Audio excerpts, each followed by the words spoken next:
Temporary Paws by Corinne Winters. Book 3 of the Kitten Witch series. For the ad-free version, or to get the rest of the series, pick up the audiobook at Corinne Winters' Cozy Mystery Bookstore by going to cutecozymystery.com. Be sure to use discount code CUTE40 to take 40% off.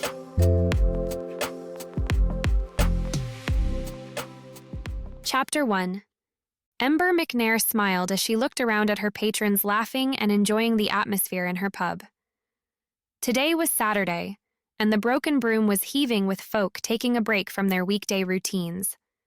She had been wiping down a recently vacated table and noticed a man she had never seen before.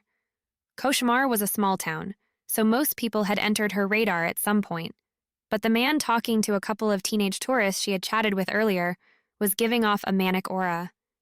He was pale-skinned with wavy gray hair. She stared at the man for a moment. His bony hands were animated as he spoke. His dark gray suit hung loose in places it ought to have fit. As Ember looked to his side, she noticed a bag with what looked like several carved steaks poking out of the top. Ember made her way over to the table where the man was sitting. "Hi, can I get you anything?" The man turned in his seat and peered at her. His eyes were small and reminded her of the cigarette burns in her tablecloths. "A shepherd's pie for me, please," he said. Ember nodded and began to write down his order. "I haven't seen you around here before. Are you on vacation?" "I don't live here. I'm on a mission to find vampires," he said without even a hint of humor. "So, you're a vampire hunter?" Ember glanced down at the bag of steaks and couldn't help the corners of her mouth from lifting. "Yep, I've heard that one of the heed vampires is in the region, so I'm gonna get me one." He waggled his bushy gray eyebrows. The two young men serving as an attentive audience were grinning with excitement. "Oh, well, good luck with that." Ember gave him a short grin as she was about to leave, but the man held out his arm to stop her. "You're a local," he said. "Do you have any information on the location of the vampire's lair?" Ember covered a cough with the back of her hand. "I don't think we have any vampires in this area, or if we do, they certainly haven't invited me to their lair." The man tilted his head at her. "I see," he said.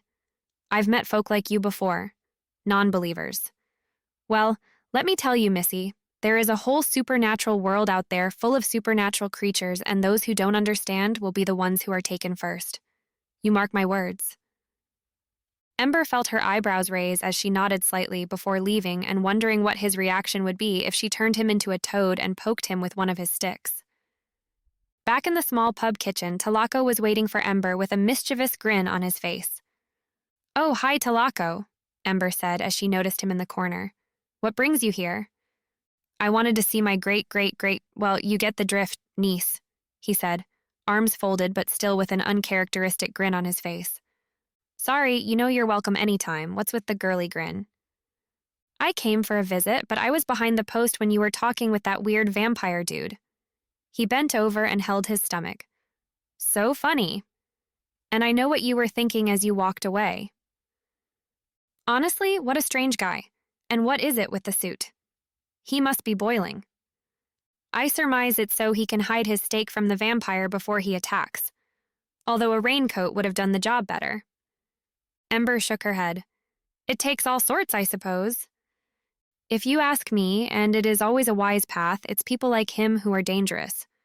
They're always looking for some person he considers bad to hang, just like at the Salem witch trials. Someone is going to end up getting hurt, I can see it now. I must admit, I would rather like to see his expression if you apparated into the wall in front of him." They both walked back to the door and looked across in the direction of the vampire guy, who was now apparently demonstrating how he would kill a vampire by making stabbing motions with one of his stakes. Later that evening, Ember made her final checks in the kitchen before going into the bar to close up for the night. She yawned and rolled her head around to release the tension from her shoulders. Her long black hair now free from the hairband she usually wore when serving food. As she hung her head to stretch the back of her neck, she caught something in her peripheral vision. Her eyes moved from the floor to the bar where she suddenly froze. Her body remained motionless as she slowly moved her eyes from one side of the pub to the other. The churning in her stomach was accompanied by the sound of her heart thumping in her ears. On each of the tables was a pyramid of wine glasses, the way you would stack them if you were attempting a champagne fountain. Ember swallowed and moved slowly around the front of the bar, listening for anything unusual. The only sound she heard was the gentle humming of the wine refrigerator. She looked at the glasses again and then behind the bar where her glasses would normally be kept. They were gone. Her mind was turning, trying to figure out how someone managed to do this without her hearing them. She had been the last person here, and when she let the last member of staff out, the tables were clear. Several questions raced through her mind all at once. Who had been in her bar after hours? What message were they trying to send? And, most importantly of all, were they still in the building?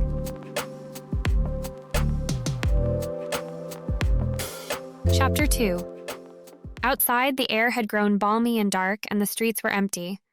With even the broken broom closed for the night, nobody had any place to be except home. The exception, of course, was Fairy Tales Inn, which was still full of light and sound late into the night. Later than its owner, Luka Reynolds, would like. This was the double-edged sword of doing a good business. It was all well and good to have the most popular inn in Cauchemar when she was doing the books or paying her staff, but it was less of a fun time when the place was fully booked up and the guests wouldn't go to bed. Not everyone hanging around in the dining area even was a guest. Some of them had rooms booked somewhere upstairs, but the majority of those sitting around, listening to the old man ramble, were people Luka well knew were locals with homes to get back to. They had no business hanging around, eating the complimentary Sweet Things bakery pastries Luka came around for paying guests. "Who is that man, and what is his deal, Luka?" One of the kitchen staff, done from serving dinner, drifted over to her, looking curiously into the throng of people. "His name is George Franks," Luka explained wryly. "And I'm not sure what his deal is." She had been startled by George Franks before she ever met him. Even over the phone, booking his room, he had struck her as odd. And not just because he had not so subtly begun inquiring into the presence of supernatural creatures in Cauchemar. Of course, Luka pretended not to know what he was talking about. "Really?" he'd said. "Never met a witch? A shapeshifter? A fairy?" As a matter of fact, Luka had met a witch. Ember McNair over at the Broken Broom was of the sweetest people Luka had ever met, as a matter of fact. Shapeshifters? Try several. Luka was particularly fond of her friend, Sage Wayant, the town's general store owner who could turn into a bat at will, but there was also Sheriff Cedric Jameson, whose wolf side had a tendency to show through even in his stoic, striking human form. As for fairies, well, there was Lila Delacroix, who ran Sweet Things, which made the best desserts in the entire state, though she insisted that the only magic involved in the process was top-grade butter. And of course Luka herself was a fairy. Not that she let that fact get around among the mundanes. To George Franks she had simply denied any knowledge despite his persistent questioning. But she'd tried to keep a wary eye on him since he arrived. Luckily, watching him didn't take much care. He'd more or less set up court in the dining room now, and was talking loudly about, of all things, vampires. "I must have hunted down and eliminated, dozens and dozens of them," he said to his rapt audience, mostly comprised of local young people. "So you can take my word for it. Any questions you've got about vampires, I've got answers." "Sir," piped up one girl who couldn't have been older than 15, "is it true that they can't stand sunlight?" George shook his head. "That's a myth. Probably put out by vampires themselves to catch you off guard. They're sneaky like that. The only way to kill a vampire is to stab it in the heart with a wooden stake. Anything else you hear is vampires trying to trick you." Luka checked her watch. It was nearly 11 p.m. already. She knew there were probably a few guests trying to sleep upstairs who wouldn't be thrilled if the noisy chatter in the dining room carried on much later. Luka herself could use a little peace and quiet. Maybe it was time to take a vacation soon. "All right," she said, walking into the dining room and clapping her hands imperiously. "Dining room is closing up. All non-paying guests should be on their way." A general groan of disappointment rose at this announcement, so she put on her sweetest smile and added, You don't want to be caught in the streets when the vampires come out to feed." At that, the young people all quickly stood and shuffled out to leave. Luka chuckled to herself. Then she quickly did the rounds in order to send home the remaining staff who had been lingering around, waiting for the guests to go to bed. They were all grateful to her, and by the time she made it back to the dining room, the place was empty. She flicked out the light, then went to her own room. All this talk of vampires had made her curious. To be honest, she didn't know whether vampires truly existed. She had never seen one before, at least not that she knew of. Then again, there were plenty of people who had seen Luka and still didn't know that they had met a fairy. Didn't even believe that fairies existed. So who knew? She wasn't the type of person to pretend she knew everything there was to know in the world. Luka had nearly managed to get to bed when a ruckus kicked up elsewhere in the inn. Groaning and throwing a robe over her pajamas, she went out into the hallway and mounted the stairs to see which room the noise was coming from. It sounded like raised voices. Following the sounds brought her to the door of room 7. She listened to the voices but couldn't make out the words. It took her a sleepy second to place the room's occupants, a young, friendly-looking couple. Why were they arguing at this hour? Suppressing a yawn, Luka rapped at the door. The voices paused. "Hey," she called through into the room. "Would you folks mind quieting down? I could hear you all the way downstairs." To Luka's surprise, the door opened. The young woman, Luka thought her name was Jenny, came out, still stressed business casual as she had been when Luka saw her earlier in the day. "Sorry about that," she said, terse. "I'm leaving anyway. Going to take a walk." And she shoved her way out into the hallway and away from Luka, slamming the door to room 7 behind her.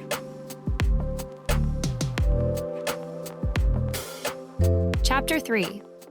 One of Luka's favorite parts of running Fairy Tales Inn was working in the mornings. People were so fun and interesting in the mornings. Luka had a theory that everyone was a little more of their real, authentic selves before 7 a.m. Of course, today Luka wasn't feeling her usual bright self. After the ruckus at room 7, she'd gone to sleep pretty quickly, but she had slept a little fitfully. Even so, it was fun to spend time with her morning staff in the kitchen, prepping the breakfast buffet. There was Paul, cooking up sausages on the griddle, looking supremely hungover even though Luka knew he never drank a drop. And there was Emma brewing the big coffee tureen, humming lightly to herself and bouncing on the balls of her feet. "Morning, people," Paul grunted at Luka, shaking his head and gesturing toward Emma. "Just because you're a night owl," Luka teased him, poking him with her elbow. She had assumed her customary position for the morning, manning the waffle iron with one hand and pouring out and flipping pancakes on the griddle next to Paul's with the other. "You're looking a little tired yourself, Luka," Emma said. Only Emma could make an observation like that, and managed to sound concerned and not insulting. "Did you not sleep well last night?" "Oh, I ended up turning in late because of guest drama." That got their attention. There was nothing more compelling to people who worked in an inn than to hear about all the weird people who came through, not to mention the strange drama they brought with them. Well, George Franks was about as strange as they came. Luka was about to tell them both about George Franks's impromptu vampire seminar, as well as the arguing couple, when suddenly she was interrupted. A high, piercing scream sounded coming from upstairs. Luka, Emma, and Paul all exchanged confused looks. Luka got her bearings first. "It's probably nothing," she said quickly, already flitting toward the door. "You two just keep working. Emma, you can handle the pancakes? I'll be right back down." In the hallway upstairs, a throng of people had already gathered, most dressed in pajamas and robes. They were clustered outside the room 7 door. With a sinking feeling in her stomach, Luka elbowed through the crowd. "Excuse me," she had to say several times, in an increasingly urgent voice. "Excuse me, owner coming through." Eventually, she made her way to the door. Something told her she needed to get these people away.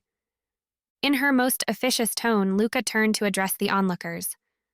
"Please clear the hallway," she said. "It would be best if you went about your business." Then she braced herself and looked through the open door. At first, she didn't see much. On the bed, someone was lying a little too stiffly, and there was the faintest trace of a red stain around the figure's chest. Then, as Luka looked longer, she realized that there was something sticking out of the body, something that had no right to be there, and that the body wasn't just still, but stiff, unmoving, lifeless. She stepped into the room and shut the door behind her. Probably everyone in that hallway had already seen enough to figure out what happened in here. But they didn't need to keep looking. Besides, the wife was right there, looking pale and faint and overwhelmed. She didn't need to be surrounded by all those strangers, pressing in and asking questions under the pretense of trying to help. This was Luka's inn. Luka would help. "It's all right," Luka said, patting Jenny's arm. "Just calm down, okay? Just breathe." Jenny didn't seem to even hear her. Luka didn't blame her. It wasn't a very convincing line. Luka forced herself to look at the body again. That was the husband on the bed for sure. Jeffrey Wilson. The name came back to her in a flash. Jeffrey Wilson, with the slicked-back dark hair and the pleasant, clean-shaven face, who'd flashed her a toothy smile when he'd checked into this room. She'd even thought he was sort of cute before she found out he was married. And now he was dead. There was something very, very wrong happening around his chest. It appeared to be where the smear of blood had come from, but Luka couldn't wrap her head around what she was seeing. It was like a thin wooden post was sticking right out of his body. "Okay," Luka said, remembering her own advice and sucking in a few deep breaths of air. "Okay, I'm going to call the sheriff." She didn't have Sheriff Jameson's personal number saved in her phone. She would really have to remedy that in the future.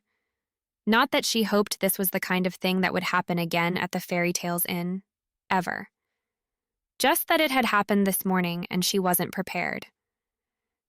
"May I help you?" It was Rebecca who handled the phones over at the sheriff's department. "Yes," Luka said. "Could I talk to Sheriff Jameson, please?" "May I ask who's calling? Sheriff Jameson is—" "It's urgent," Luka said, trying to sound calm, but she missed by a mile. Rebecca gave a little meep noise and assured Luka she'd patch the call right through. "Sheriff," Cedric answered. "Hi, Sheriff Jameson. This is Luka Reynolds speaking. Over at Fairy Tales Inn, I'm afraid to tell you that someone has been murdered here. Room 7. "I'll get there as soon as possible," Cedric said. From the sound of sudden footsteps, she guessed he was already on the move. "Oh, good," she said, and hung up the phone. Faintly, to Jenny, she said, "He's on his way." Jenny blinked tearful eyes at her. In a strange, far-off voice, once that was starting to swirl and blend with the loud sound of voices out in the hall, Jenny asked her, "Are you doing all right? You don't look so good." Jenny Wilson was not the kind of person who could say that sort of thing and make it sound like a compliment. But Luka didn't have time to be offended, because she was busy being sucked into a dark tunnel, and everything around her was turning heavy and black, and the tasteful green carpet was coming up to meet her.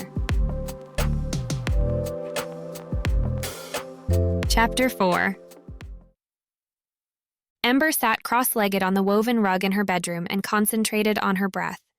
In, out, in, out, in. Her meditation ended abruptly as her cat familiar, Kaylee, came sliding in through the door. She pushed her 2 front paws out to brace herself as Kaylee's little body crashed into the bedside cabinet. Ember held her hands in prayer and shook her head in defeat. She glared at Kali, who was attempting to straighten herself. "I suppose that's the end of my meditation." Kaylee checked all her limbs were working before making her way to the rug. "You won't mind the interruption when you hear what I have to tell you." Ember pushed herself off the floor and padded across the room to sit on the edge of her bed. "Go on then. What's all the fuss about?" "I was outside the Fairy Tales Inn this morning scouting for mice when I heard a scream coming from inside the building, so I sneaked inside. There was all sorts of commotion going on." Ember leaned forward. "Go on?" "I didn't actually see into the room, but all the guests were hanging around outside and one woman was crying. And then Luka dropped to the ground in a dead faint, like a wise warrior avoiding battle." "Oh no!" cried Ember. "I think she was the person in my dream. I could see a dead body and then I felt sick and everything went black. I must have been connected to Luka.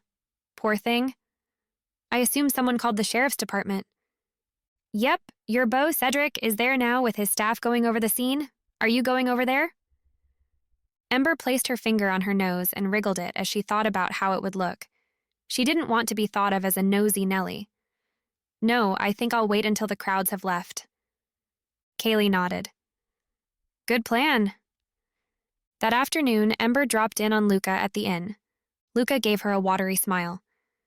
"Thanks for coming over, Ember. You heard what happened?" "Yes. I heard you collapsed too. I was worried. How are you feeling now?" "Embarrassed mostly," she said. "I am a bit worried too, though." Ember furrowed her brow. "What about?" "Sheriff Jameson was asking me all sorts of questions, like where I was during the time of the murder and such. I'm sure he thinks I had something to do with killing that poor man." She wiped her face with her hand. Ember touched her arm gently.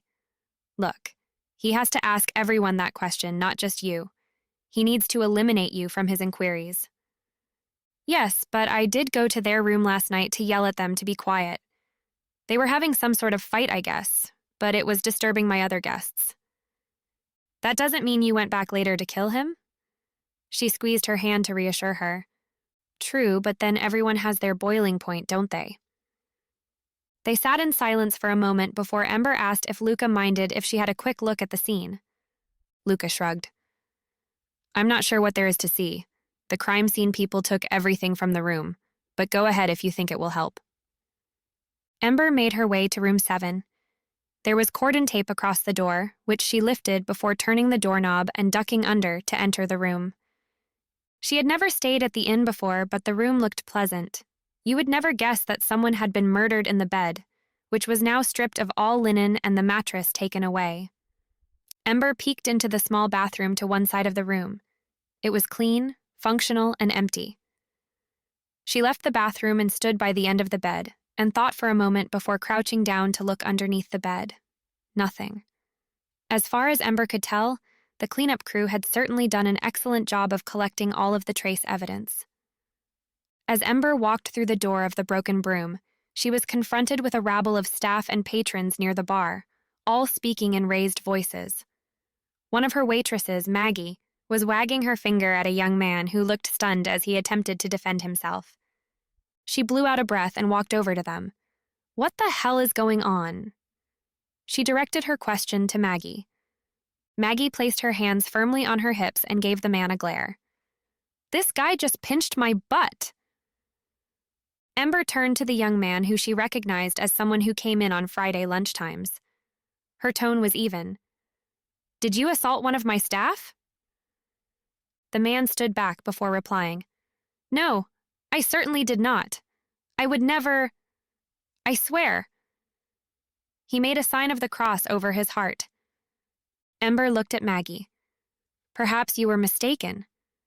"I was not mistaken," she said emphatically. "A pinch I could handle. He wouldn't be the first.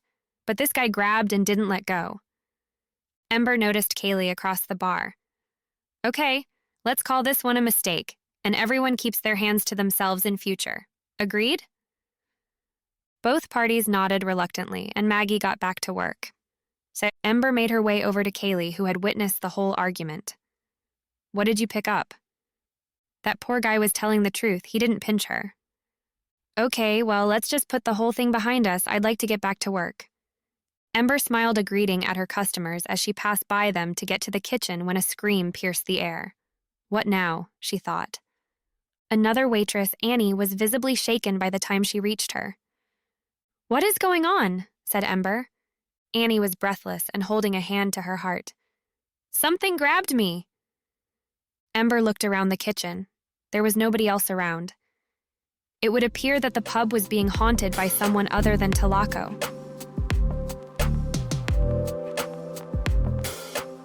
Chapter 5. Later that evening, Ember stood in the kitchen of the broken broom loading dishes into the dishwasher. She felt a shift in the air and looked up. Standing in the frame of the swinging door was Cedric. Hey, Cedric, she flushed. Hey, Em. Cedric responded in kind. One might think the two would have passed the awkward flirting stage of their relationship when they started dating a few months back, but old habits were hard to fight. What's up? Ember asked. I thought you had to work tonight. Unfortunately, that's why I'm here, Cedric said as he walked closer. I'm guessing you heard what happened? Ember sighed and set the last dish in the washer. Yeah, Kaylee told me. Ember closed the dishwasher and hit the overlarge Go button. The machine came to life as soap, water, and sanitizer whooshed through the myriad dishes inside. Ember proceeded to wash and dry her hands in the nearby sink before walking closer to Cedric. What does it have to do with me, though? Ember asked. Nothing, technically, Cedric responded, but you've always been a great resource. Ember closed in, wrapped her arms around her boyfriend's neck, and looked into his eyes. How can I help? She asked. Have you seen or heard anything about the murder? Cedric asked. He was reluctant to return Ember's gesture, not because he didn't want to, but because he wanted to be professional. When he looked into the soft blue of her eyes, though, Cedric couldn't help but gently caress her in his arms. Nope, Ember said despondently. Nothing. I tried to get a good look at the crime scene, but your crew took everything before I'd gotten there. Cedric grumbled. Can you tell me anything about the scene? Ember asked, hopeful. Maybe I can help. Cedric flashed Ember a sideways smirk before disentangling his arms and grabbing her hands. Yeah, Cedric said, but let's go sit down first. Ember acquiesced and followed Cedric out to the empty dining room. After what had happened earlier, she decided to send Maggie and Anna home for the evening. She and Cedric had the whole place to themselves. Ember grabbed 2 glasses from below the bar and poured 2 fingers of whiskey in each, before setting one in front of Cedric. He sat down and pulled out the stool next to him. What a gentleman, Ember said as she walked around the bar and sat down. So? Ember prompted Cedric. So, he replied. Blood loss was minimal, but the victim, Jeffrey Wilson, was stabbed in the heart. That means he was dead before he was stabbed. All right. Ember nodded. So how did he die? The medical examiner is thinking suffocation, said Cedric. She found fibers in Wilson's throat. Who do you think would do that? Ember asked.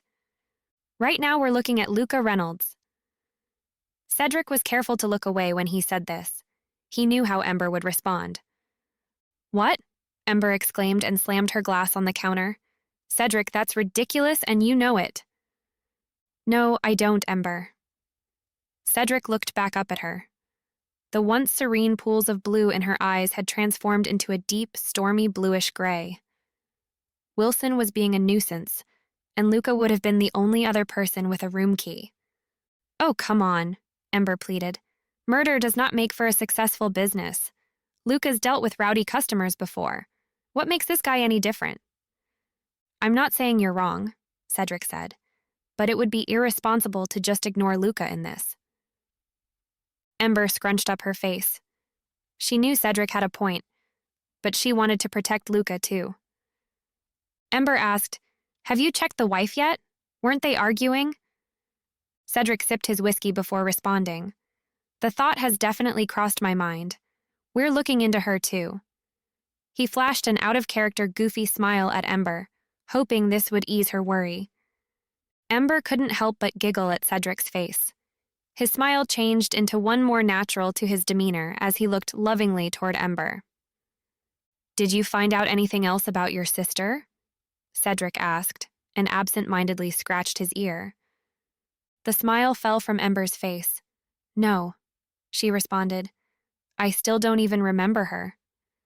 That just doesn't make any sense, Cedric said and scratched his ear again. Ash was 16 when she disappeared, so you would have been about 10. I can't imagine your memory is that bad. Ember sighed and rested her head in her open palm. I don't think it is, she said. Tell me again why no one was interested in this whole thing back when it happened. You know, small-town rules, Cedric said and shrugged his shoulders. Everyone just assumed there was some sort of shameful secret or tragedy. No one wanted to pry. Cedric's ear scratching had turned into tiny slaps. He looked like a dog dealing with a particularly obnoxious flea. Ember stared at him, concerned and amused, her thoughts of her forgotten sister gone for the time. Cedric saw Ember staring. "Sorry," he said, and looked cautiously around the restaurant. "What's wrong?" Ember asked. "It's like—" Cedric paused as he tried to find a way to explain. "Like, someone is blowing in my ear." "That's strange," Ember responded. "Hey, Talico," she shouted to the empty air. Behind Ember, the old ghost slowly came into focus. "Ow!" Cedric shouted and slapped his hand over his ear. "What?" Ember and Talico asked. Cedric slowly removed the hand that had been covering his ear. He looked around, expecting whatever was doing this would start again. It didn't. "I think it's gone," Cedric sighed. "But whatever it was tried to take my ear with it when it left." Ember turned in her stool to face Talico. "Did you see anything?" she asked the ghost. "No," Talico answered. "But that doesn't mean it wasn't there. It appears the pub might have been invaded." "Invaded?" Ember asked, shocked. "Yes," Talico responded. "It could be some sort of trickster. I will work with Kaylee to see if we can catch whoever or whatever it is."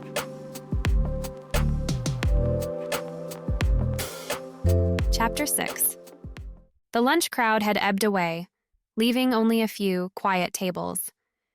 Maggie and Annie were both taking their breaks in back. They were due back 5 minutes ago, but Ember hadn't bothered to fetch them. She figured giving them a few extra minutes to themselves was the least she could do after the indignities they'd suffered earlier. Besides, Ember liked these quiet times too, particularly on such emotional days as this one. She was still concerned for Luka. Ember loved her hometown, but she knew, unfortunately, from first-hand experience, that it was perfectly capable of turning on you if it thought you were responsible for something ugly. And it didn't get much uglier than murder. No sooner had Ember begun to take advantage of the pub's afternoon quiet than Luka herself walked in. "Hi," she said, smiling nervously. "I wanted to talk to you more, but I figured I'd wait until it thinned out a little." "Of course," Ember said, waving Luka up to the bar, already mixing up Luka's favorite watermelon-flavored lemonade. "I was just thinking about you. Do you have a little while?" Luka laughed mournfully. "I mean, the inn is in chaos, but I think I'm more of a harm than a help to it right now, considering everything." "Thank you," she said faintly, when Ember scooted the lemonade glass across the bar toward her. Ember took this to mean that the cops were still crawling around. She wondered if the guests staying there now would stick around out of prurient curiosity, or if they'd all scramble to find other places to lodge. Either case would cause trouble for Luka. "So," Ember said gently, "what do you make of the whole situation? I mean, I assume you have an alibi?" Luka choked on the sip of lemonade she was taking. "What? No, I don't. Why?" She sounded shocked and hurt. Ember waved a hand reassuringly. "Listen, I know you, okay? I'm sure you didn't commit the crime. I'm just trying to help you face off against what other people might say." Luka frowned, disheartened. "Other people like the police, you mean?" Ember didn't correct her.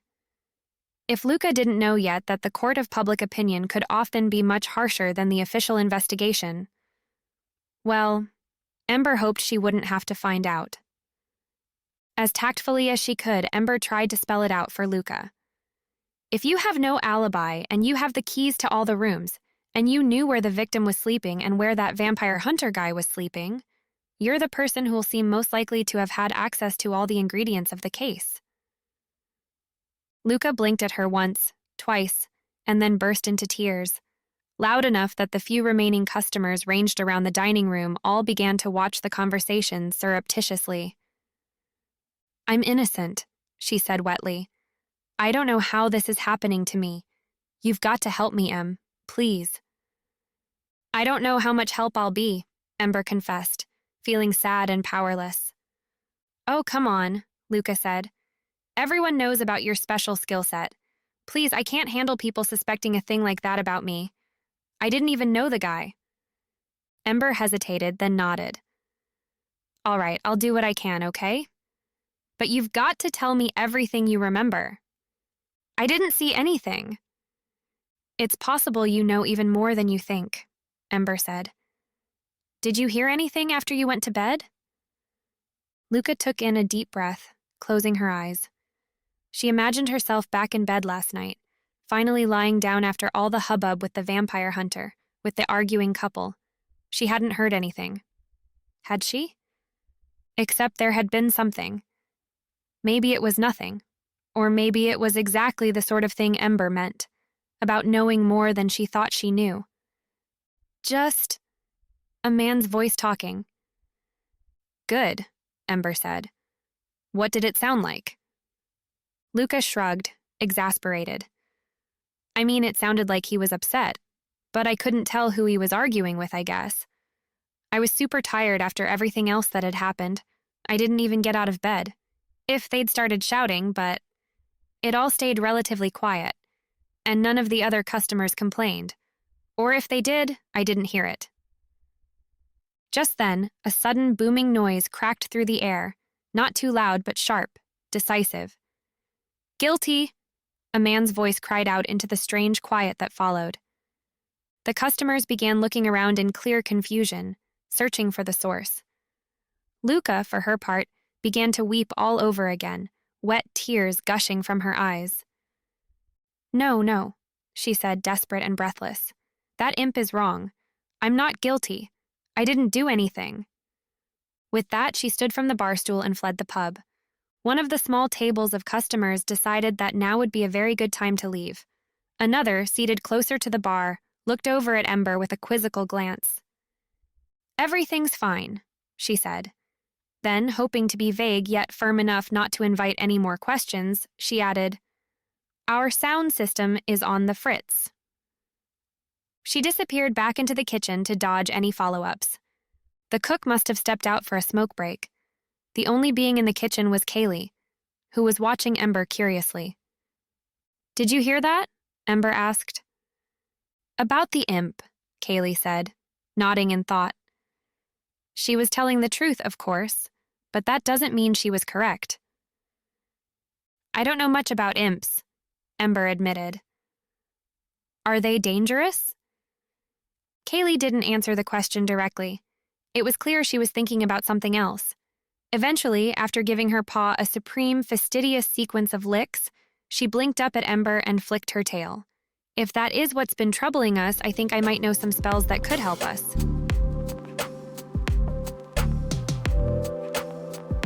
Chapter 7. Lila Delacroix's bakery opened at 6 a.m. sharp, and even then, more days than not, there was a line. Of course, Lila woke up even earlier each morning. Most mornings, by the time Sweet Things Bakery switched on its neon open light in the front window, she had already been bustling in the kitchen for hours, filling her own display cases as well as her regular orders. This included batches of pastries and muffins that Ember McNair sold out of the Broken Broom pub, as well as Luka Reynolds's daily purchase of a variety of muffins, sweet rolls, and pastries she provided as a complimentary benefit for her guests. Last night, she'd called Lila up and asked if it would be possible for her to double her order. Lila agreed naturally. If one fairy just trying to run a decent local business in a town like Cauchemar couldn't help out another fairy in the exact same position, then what was this whole world coming to? But she hadn't asked whether Luka had doubled the order because, what with all the trouble yesterday, she now had more customers to be fed, or if she just wanted to entice the ones she did have into staying. In either case, Lila made sure to add a little extra butter to the batches intended for Luka. As far as Lila was concerned, butter was even more powerful than fairy magic when it came to making people happy. The morning wore on, and Luka's box, which she normally picked up before 7:30, had been sitting on the rack since 5:45. Lila was just starting to worry that Luka wasn't going to be coming after all, when suddenly she breezed through the door right at the breakfast rush looking harried and tired. "I'm so sorry," Luka said. "The trouble at the inn, It was impossible to get away. Any other day, Lila might have complained. She had a reputation for being a little cranky. But one look at Luka told her that any extra stress today might just topple her. "Don't worry about it, child," Lila said, waving a hand. "Let's get you rung up." But as they made their way toward the register, they were interrupted by the sound of a loud, dramatic gasp. Lila did her best to ignore it, but Luka turned her head to see the source. There were two women standing in the door, having evidently just stepped into the shop, and one was pointing openly at Luka. "That's the one! That's the one who killed her guest over at the inn." "Which inn?" her friend asked. "Not the Fairy Tales Inn? That place looked so cute." "Yes, that's the one," said the first woman. "She's the one who owns it, and the guest just died there yesterday. You really haven't heard? Everyone's been talking about it." Lila tried to funnel all of her crotchety old fairy willpower into sending a withering glare their way, but they seemed not to notice. Luka turned to the women. "I didn't do it," she said. They looked at her, seemingly startled that they had been overheard. "Excuse me," said the second woman.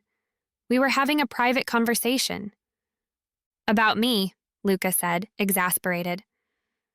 While this was going on, someone slipped into the bakery behind them, edging past with a little, grunted, "Excuse me." He wasn't someone Lila had seen before, but he made a beeline for the counter and flashed her a smile. "Hi," he said. "I heard you sell garlic rolls?" Lila blinked, confused. She really ought to intervene between Luka and the women, who now appeared to be bickering openly, but there was something curious about the man that kept her attention. "Yes," she said. "Usually not until lunchtime, but we've got them in the back." "Oh, good," he answered. "Pardon me, I should introduce myself.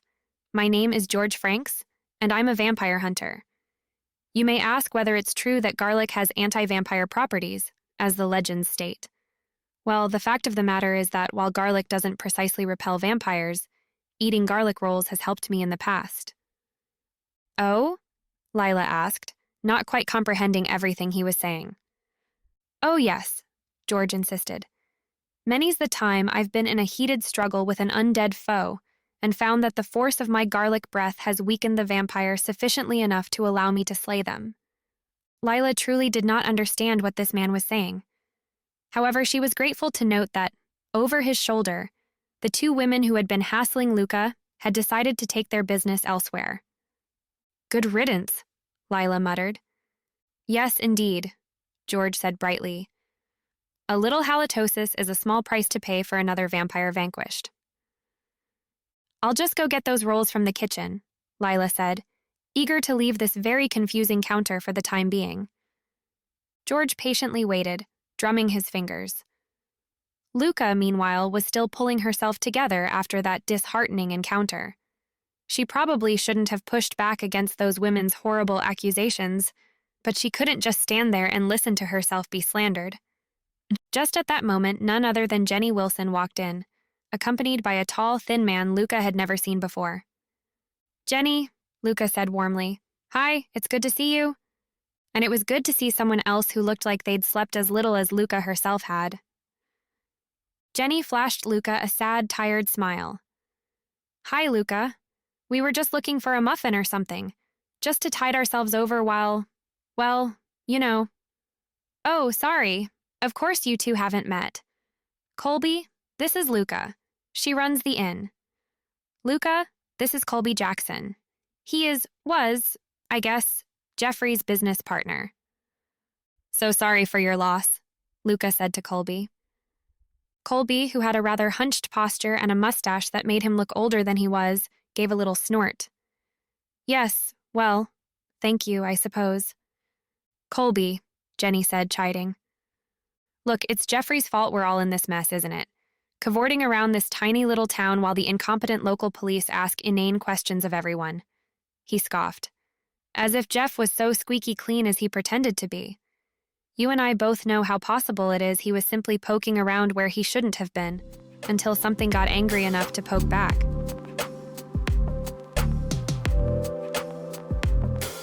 Chapter 8. Cedric sat in his dimly lit office with his laptop open and his blinds partially closed. It was still bright out, and the shadows cast by the blinds gave Cedric the effect of being a film noir detective. For him, though, the look was just a necessity. The bright lights made it almost impossible to see anything on his computer screen. Cedric was taking a short break from the Wilson case, but that didn't mean he'd stopped working. Instead, he was trying to find any information he could about Ash McNair. Cedric sipped at the lukewarm cup of coffee in his hand as he reread over his notes. He'd started this search by meeting with Ember's parents, but they remembered Ash just as much as Ember did. "You're saying you don't remember Ash at all?" Cedric had asked Ember's father at the McNair house. The two sat outside on the front porch while Mrs. McNair had gone inside to make tea. "Not at all." Mr. McNair shook his head. "This whole thing is rather strange. How could we have a daughter for 16 years and not know about her?" "I'm not sure, sir," Cedric responded, "but I know I can't be the only one that remembers." Mr. McNair grumbled. "And you're positive this isn't some crazy fantasy?" he asked. "You were only a boy, after all." No, it can't be," said Cedric. "The memory is far too vivid for anything like that." "Memories can be fickle, though, young man," Mrs. McNair said as she emerged from the front door with the tea tray. "Don't discount the power of dreams, too, especially children's dreams." "So you don't believe me?" Cedric asked them despondently. "I'm afraid I can't say I do," said Mr. McNair. He chuckled. "It's all just too much." Cedric murmured. The McNairs looked toward each other, concerned. Eager to change the subject, Mrs. McNair began asking Cedric about work. It was obvious to Cedric that the McNairs wanted to drop the subject of their missing daughter, and he didn't want to push them too hard. They clearly believed what they were saying, even if it was false. The three chatted over tea for about 20 minutes before Cedric got up to leave. Mrs. McNair gave Cedric a motherly hug, but Mr. McNair opted instead for a firm handshake. Cedric thought back to his other meetings with members of the McNair family. Some of the more distant relatives had remembered Ash existed, but not much else. They all said they hadn't heard from her in years. Cedric stared deep into his laptop screen, willing more evidence to emerge out of it. Nothing did, but he was struck by an idea. Maybe there was some sort of spell on the family, keeping them from remembering Ash. But why? Cedric wrote down some notes about this idea, but he'd have to consult with Ember. Even though he was a shapeshifter, magic wasn't his strong suit. The door to Cedric's office burst open, and he slammed his laptop shut before the offending officer could see what he had been working on. "You ready to go, sir?" the officer asked the detective. Yeah, Cedric replied, flustered. "Give me a minute. I'll be right out." Across town, Ember walked into the lobby of Fairy Tales Inn. "Ember, what a nice surprise," Luka greeted her from behind the check-in desk. "Hi, Luka," Ember smiled. "I need to look at room 7 again. See if maybe I missed anything." "Oh," Luka said softly. "I don't know if that's such a good idea." Luka shook her head. "The police sealed the room. Nobody is supposed to go in there." Ember waved off Luka's protest. "It's fine. No one will find out I was in there. I just need another look." "All right, fine," Luka relented. "But if anyone asks, I didn't see you." Luka playfully turned away so Ember could sneak down the hallway and into the crime scene. The door to room 7 was locked, but that was no problem for a witch like Ember. But first she needed a guard. "Talico," Ember whispered to the empty hallway. The ghost appeared, ready to help his ancestor. "Yes, Ember," he asked. "I need you to keep watch," she said. "Watch?" Talico asked. "Now why would you need that?" The ghost looked at Ember admonishingly. "Well, you know," Ember stammered. "What if I don't?" Talico asked jokingly. "Fine, I'm not supposed to be here, okay?" Ember admitted. "But I am here and I need your help. Please?" "Certainly." Talico nodded his head, remembering the trouble he'd gotten into when he was Ember's age. but that was a long time ago. Ember closed her eyes and poofed to the other side of the door. She was inside room 7. She quickly began her search by digging through the nearby luggage that had been left behind. The open suitcase was piled with women's clothes. So Ember dug around in the suitcase until she felt something hard and rectangular. She pulled out the object to reveal a small diary. Ember said to herself. Now this might be interesting.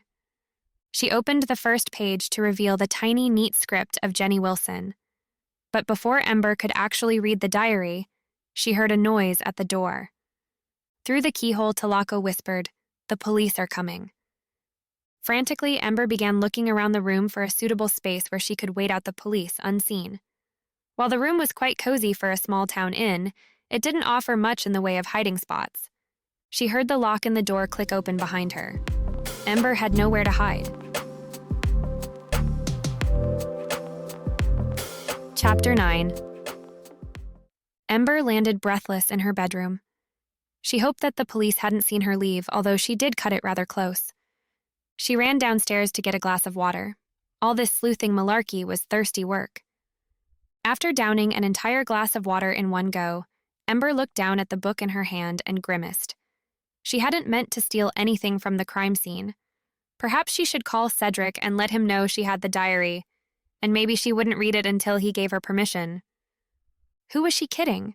She was an amateur detective, which made her one of the nosiest people on the planet. Cedric stood motionless and cast a suspicious eye around the room. The atmosphere was off. Someone had been in the room since his forensic team had left. "You okay, sir?" Officer Wells asked with a look of concern. Cedric broke his reverie. "Oh, yes, fine," he said, before walking across to the window and looking out below. He wasn't sure why he thought he would see someone running from the building. There were so many magical folk in the town that brick walls did not always make for a secure location. "What are we looking for, sir?" asked Wells, staring at the empty room. "I just wanted to pick up their luggage. Don't suppose there's much of any use in there, but anything could be a help at this point." He pulled up the lid of the suitcase. It was obviously the victim's wife's, as it was stuffed with women's clothes. "Want me to go through it?" asked Wells, trying to find himself something to do. "No, just stand by the door and make sure nobody tries to enter." "Roger that," Wells said, glad to have found some form of occupation. He stood, soldier-like, by the door. Cedric was about to lift the top layer of clothing when a familiar scent hit his nostrils, Ember's perfume. He smiled internally as he discreetly breathed in the sweet, musky smell. Wells gave a small cough and Cedric glanced at him, then shook himself back to the task in hand. He gently lifted the top layer of floaty fabrics to reveal a neater layer of clothes, with what appeared to be a square-shaped indent. There had recently been a book in the case. He had to wonder what was so interesting about this particular book that Ember chose to take it. Cedric stood and turned to Wells. "I'm going to see if I can find Luka. Ask her a few questions."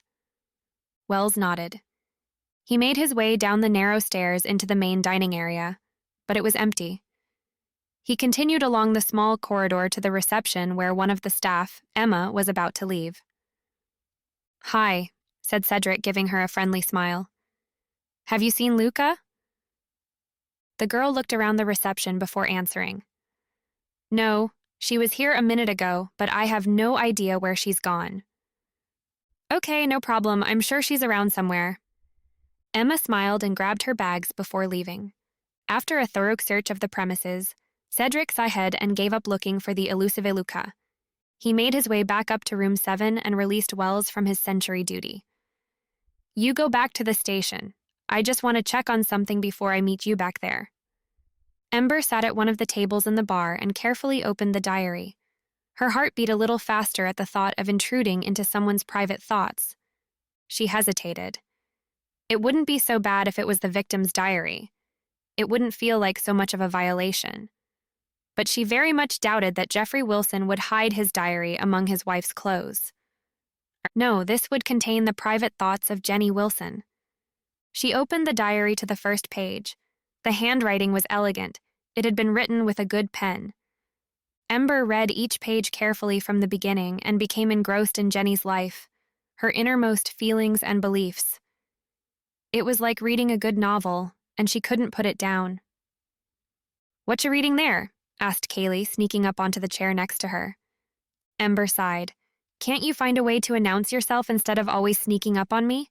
My heart nearly jumped out of my chest." "I told you before, I'm like a ninja spy. You don't see me until I'm next to you ready to attack." Kaylee swiped a paw in the air to demonstrate. "Could you possibly go and be Ninja Cat somewhere else? I'm busy." "Yeah, tell me what you're so engrossed in, and I'll go back to teaching the local alley cats about the art of war." Ember shook her head and laughed. "If you must know, I'm reading Jenny Wilson's diary." Kaylee's little jaw dropped. "No way! Anything juicy in there?" Ember twisted her lips at her familiar. "Ooh, there is actually. But of course, if I tell you, then I'll have to kill you." Kaylee slumped on the chair, suckered by my own spy wisdom. "Right, I'm off," she said before jumping down off the chair. "Enjoy the spoils of your ill-gotten gains." "Hey!" exclaimed Ember. "How do you know it was ill-gotten?" The cat looked back at her and laughed. Ember went back to reading. The further through the book she read, the more interesting it became. She now had a good idea why Jenny and Jeff were fighting on the night he was murdered. "Interesting," whispered a voice in her ear. Ember turned sharply, but the trickster had disappeared. Chapter 10. No sooner had Ember closed the diary than Cedric breezed in. She tried not to look sheepish when their eyes met, and he cocked one eyebrow in his telltale, "explain yourself" expression. Ember checked her watch and said brightly, "I expected you here about 20 minutes ago." Cedric approached, holding up both hands. Only then did Ember notice that he was holding a plastic-lidded to-go cup and a brown sack, both from Kathy's corner. These he set on the table in front of Ember, smirking. "I had to stop off and pick up my bribe first," he said. Ember snatched up the sack, suddenly feeling ravenous, and withdrew the paper-wrapped sandwich inside. She took a big bite and moaned happily. "Chicken salad on a croissant," she crowed. "My favorite." "You think I don't know that by now?" he said, settling down across from her. He tapped the cup. "And this is a sweet tea." "Wow, you really want what I've got." "Hey," Cedric chuckled, "it's my crime scene. I think I'm entitled." "Finders, keepers," Ember taunted playfully. "If you'd wanted to get the goods, you should have checked out the crime scene earlier. This could have fallen into anyone's hands." "I've been busy," Cedric said. "So have I." She tapped the diary and winked.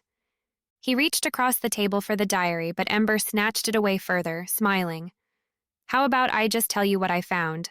Save us both time." "Hit me with it." He took a sip of her sweet tea, which she graciously permitted. After all, he was the one who had brought it. So Ember told him what she had found in the diary, the hints as to the cracks in Jeff and Jenny Wilson's marriage. "That's interesting," Cedric said when she'd finished. "I know that Mrs. Wilson is staying at that budget motel down by 4th Street. "A budget motel?" Ember asked, surprised. "She doesn't really look the type." "According to her, there isn't a whole lot of money in their accounts," Cedric said. "And yet she insists her husband had been spending a lot of money lately." "I wonder if there were a lot of debts," Ember mused aloud. When Cedric shot her a curious look, she elaborated. "I mean, did you look into a life insurance policy for Jeffrey? Something that would pay out in the case of murder?" "I've got some people on it," Cedric admitted, "but I'll let them know about what you found."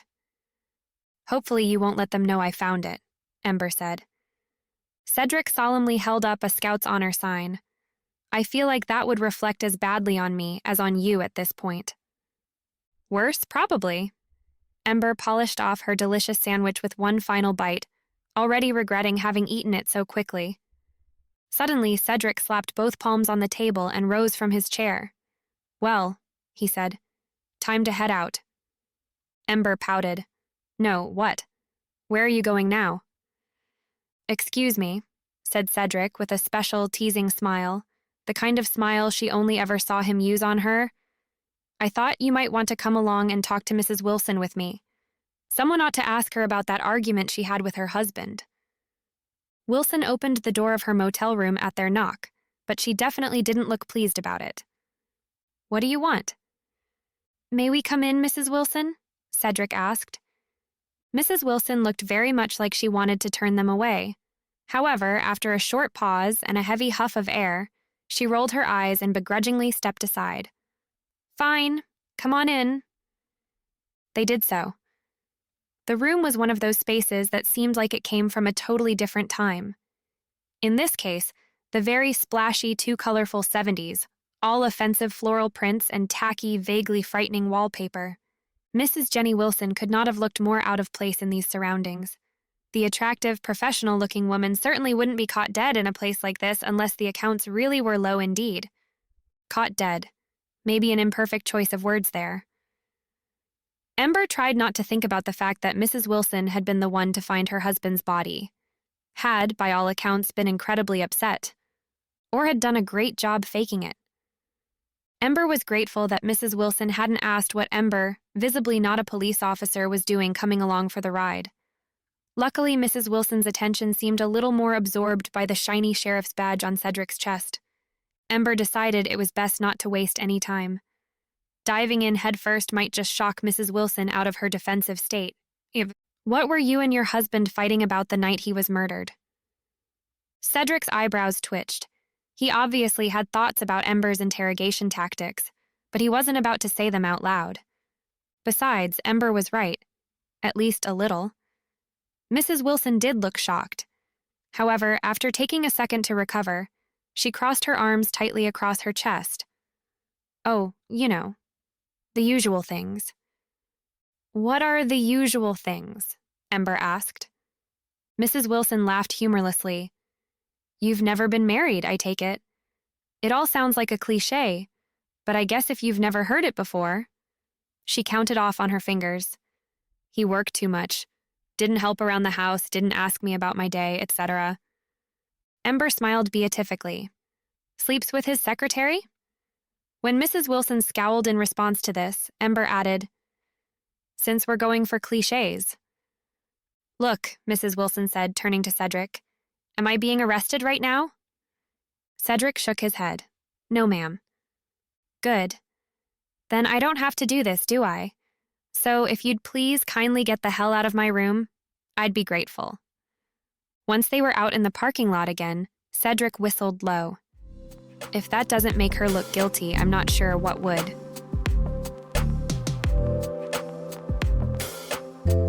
Chapter 11. Ember was teetering at the top of a stepladder, changing a flickering light bulb in one of the big hanging fixtures at the Broken Broom, when she was thrilled to see her best friend, Sage Wyant, walk in. Oh good, you're here, Ember said, relieved.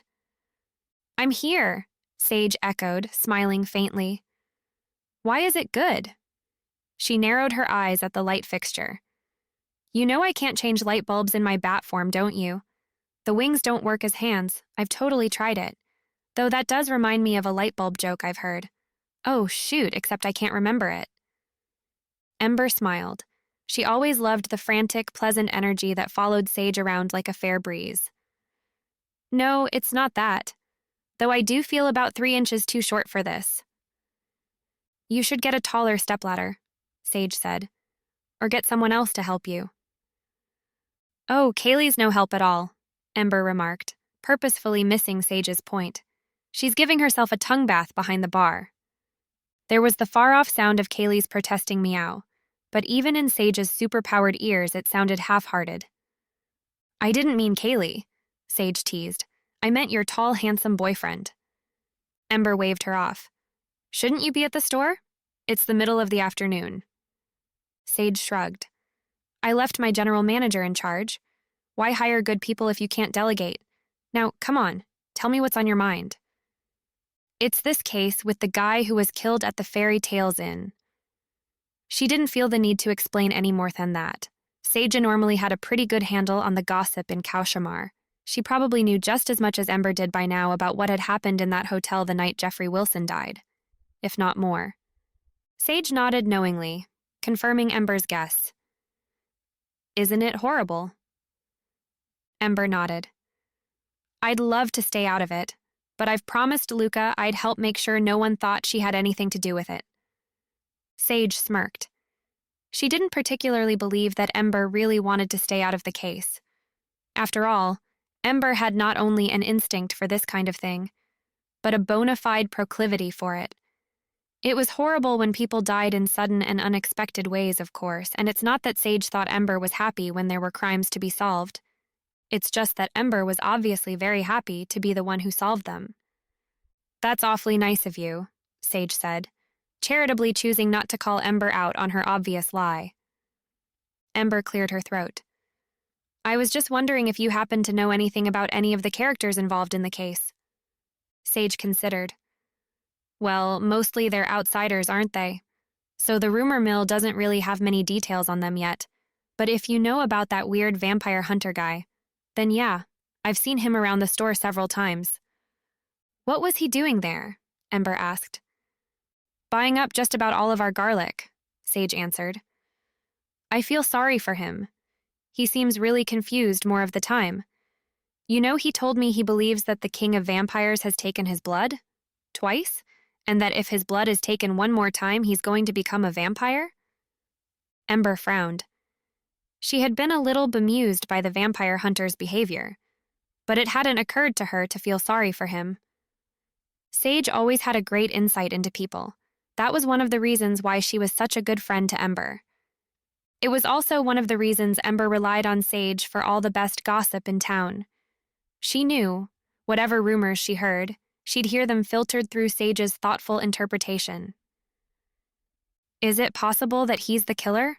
Ember asked. That he thought the victim was a vampire? Sage paused for a moment. I think it's possible, yeah, she said eventually. Though I really don't think he's evil in any way. Just misguided. Watches too many television shows.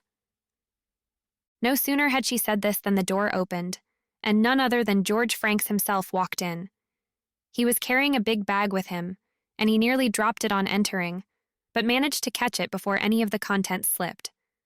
However, the gaping of the top allowed Ember to see that the bag was full of wooden stakes. Ember handed Sage the burned-out light bulb she'd just replaced, as well as the stepladder, and said in a low voice, I've got this. Sage was happy to get out of the way and let Ember work her detective magic. When Ember approached George near the door, she was almost knocked off her feet by the smell of garlic. Hello, sir, she greeted, forcing herself not to grimace at the strong smell. Feel free to sit wherever you like. What can I get you? Oh, I'll just take a slice of that cheesecake in the display case and maybe a glass of lemonade. Ember went behind the bar to fetch his order, giving him time to settle into a booth. Kaylee peeked up over the bar to watch as well as George carefully set his bag full of wooden stakes on the bench across from him, making sure the top was facing up so that the contents wouldn't tumble again. When he'd finished with this ritual, Ember walked back over, setting his items in front of him. She said, Did you find that vampire you were looking for yet? He blinked at Ember as if he hadn't initially recognized her or didn't remember having talked to her before. But then he smiled, a mysterious smile. Oh, I'll never tell. Suddenly, the bag upended itself, and in a noisy clatter, all the wooden stakes came tumbling out all at once. However, they didn't just fall onto the floor. Rather, they bounced heavily, rose up high into the air, then arranged themselves into a circle just about the table, point side down. Ember and George looked on, wide-eyed for a second. Kaylee, however, came rushing rapidly over and batted at the air, hissing. As soon as she had done so, the stakes collapsed onto the tabletop and went off scattering everywhere. Well, I'll be, George cried, grinning. The good news for Ember was, even if George spread that story around town, she doubted many people were likely to believe him. It was an amusing trick, sure, but she was getting really tired of this trickster's antics. Chapter 12. Cedric walked into the Broken Broom pub the next evening. He was hungry and he needed to talk to Ember. He sauntered over to the bar and sat down. Ember noticed him right away. She smiled and held a finger up to signal that she would be with him in a moment. Kaylee jumped up to the bar and rubbed her head against his hand, asking to be pet. "Hey, Kaylee," he said with a laugh. "I haven't forgotten about you, don't worry." Ember came over to Cedric, not bothering to pull out her pencil and notepad. "The usual?" she asked. He nodded. "Root beer and a cheeseburger. You know me so well." "I'll get that right up for you. Have you heard anything new about the case?" she asked as she started getting his order ready for him. Kaylee settled down on the counter to watch the conversation. Ember set the root beer down in front of him. "The ME got back to me today," he began. "There were fibers in the victim's nose and throat. They tested them, and they're from the same source." "What does that mean?" Ember asked. "It seems like there was suffocation, and whatever the perp used to suffocate the victim with was big. Big enough to cover the nose and mouth enough that they would inhale the fibers. We're thinking it's from a pillowcase." "Oh, I see," Ember said. "I suppose a pillowcase makes sense." "We also heard back from the forensic team. Neither the doors nor the locks had any damage to them." "They had a key," Ember said. "Exactly," Cedric confirmed. "Whoever did this likely knew the victim, or at least was able to get close enough to get a copy of their keys." "So that means—" Ember began. Cedric nodded. "We may not have a motive yet, but it looks like Luka may have had the opportunity." "But still no motive." "Right, still no motive." Ember thought for a moment. She looked around the bar and leaned in close to Cedric. "Have you thought about George Franks?" "George Franks?" Ember subtly pointed over Cedric's shoulder. Without making it obvious to Ember, he looked behind him. George Franks was in the corner of the tavern. He had a rapt audience listening to him as he told them tales about how he single-handedly defeated a nest of vampires up in New York. "Well, I guess someone like that would have easy access to wooden stakes," Cedric said. "And there's a motive." "But unlike with Luka, not an opportunity," Cedric responded. "That we know of," Ember continued. "I'll admit that I haven't looked into him seriously," Cedric said. "It's possible that he went after the victim, but so far we don't have evidence that he did. He's been talking about hunting and killing vampires to anyone who will listen. Don't you think we should look into him anyway? He might at least know something." "Yeah, I think you're right," Cedric said, leaning back in his chair. He eyed George over his shoulder. "I think Mr. Franks and I will have a meeting tomorrow." The next morning, George arrived at the sheriff's office. A secretary led him to an interrogation room where Cedric was waiting for him, looking over the case file. Behind the two-way glass mirror, Ember and Kaylee slipped out from their hiding place to watch the interrogation. "Thanks for stopping by, George," Cedric said. "We just have a few questions for you." "Of course," George said as he looked around. "What is this all about?" Cedric leaned forward. "You see, George, there's been a murder, and I need to know if you had something to do with it." George looked genuinely shocked. He let out a little laugh of surprise. "A murder?" he asked. "I didn't have anything to do with any murders." Cedric flipped through the case file and pulled out a picture of the wooden stake. "Is this one of yours?" George glanced at it. "That doesn't mean anything even if it is," he said. "I give those away all the time. People get a real kick out of getting a stake from a real vampire hunter." "So it is one of yours?" "Well, I suppose I've had fewer now than I started with, but like I said, they're souvenirs." "Did you know Jeffrey Wilson?" Cedric asked. George shook his head. "Look, I didn't kill anyone, okay? I only kill vampires. Obviously, whoever this is wasn't a vampire. Otherwise, they would have turned to ash. What if you made a mistake? What if this person wasn't a vampire?" "I wouldn't make that mistake," George said. "I'm a professional. Nothing gets past me." "Did you kill Jeffrey Wilson?" "No. Why would I kill someone? I only hunt creatures of the night who mean to do us harm." Cedric eyed him up and down, trying to figure him out. "Would you say you would do that no matter the cost?" George threw his hands up. "This is ridiculous. Unless you have any real evidence that can keep me here, I'm not going to waste my time. He got up and started gathering his things. Cedric knew he couldn't keep George there without more evidence tying him to the heinous crime. Well, George, Cedric said, thank you for your time. We'll call you if we have any other questions. George huffed. I'm sure you will. Ember and Kali scurried back into their hiding place as George walked out of the interrogation room. When he was gone, she went back to talk to Cedric. Cedric looked frustrated. Don't be so dramatic, Ember said, pulling him into a hug. I still think it was worth it. I'm not so sure, Cedric said. We're no closer to finding the killer. Ember looked thoughtful. I don't think that's because of your interrogation, she said. He fits in somewhere. I know it. Cedric looked back at the case file and sat down. I don't know what we're missing here, he said. I don't know either, but I know when we find whatever it is, we're going to crack this case wide open. Ember looked off wistfully. She knew that somewhere there was a clue that would lead them to the killer.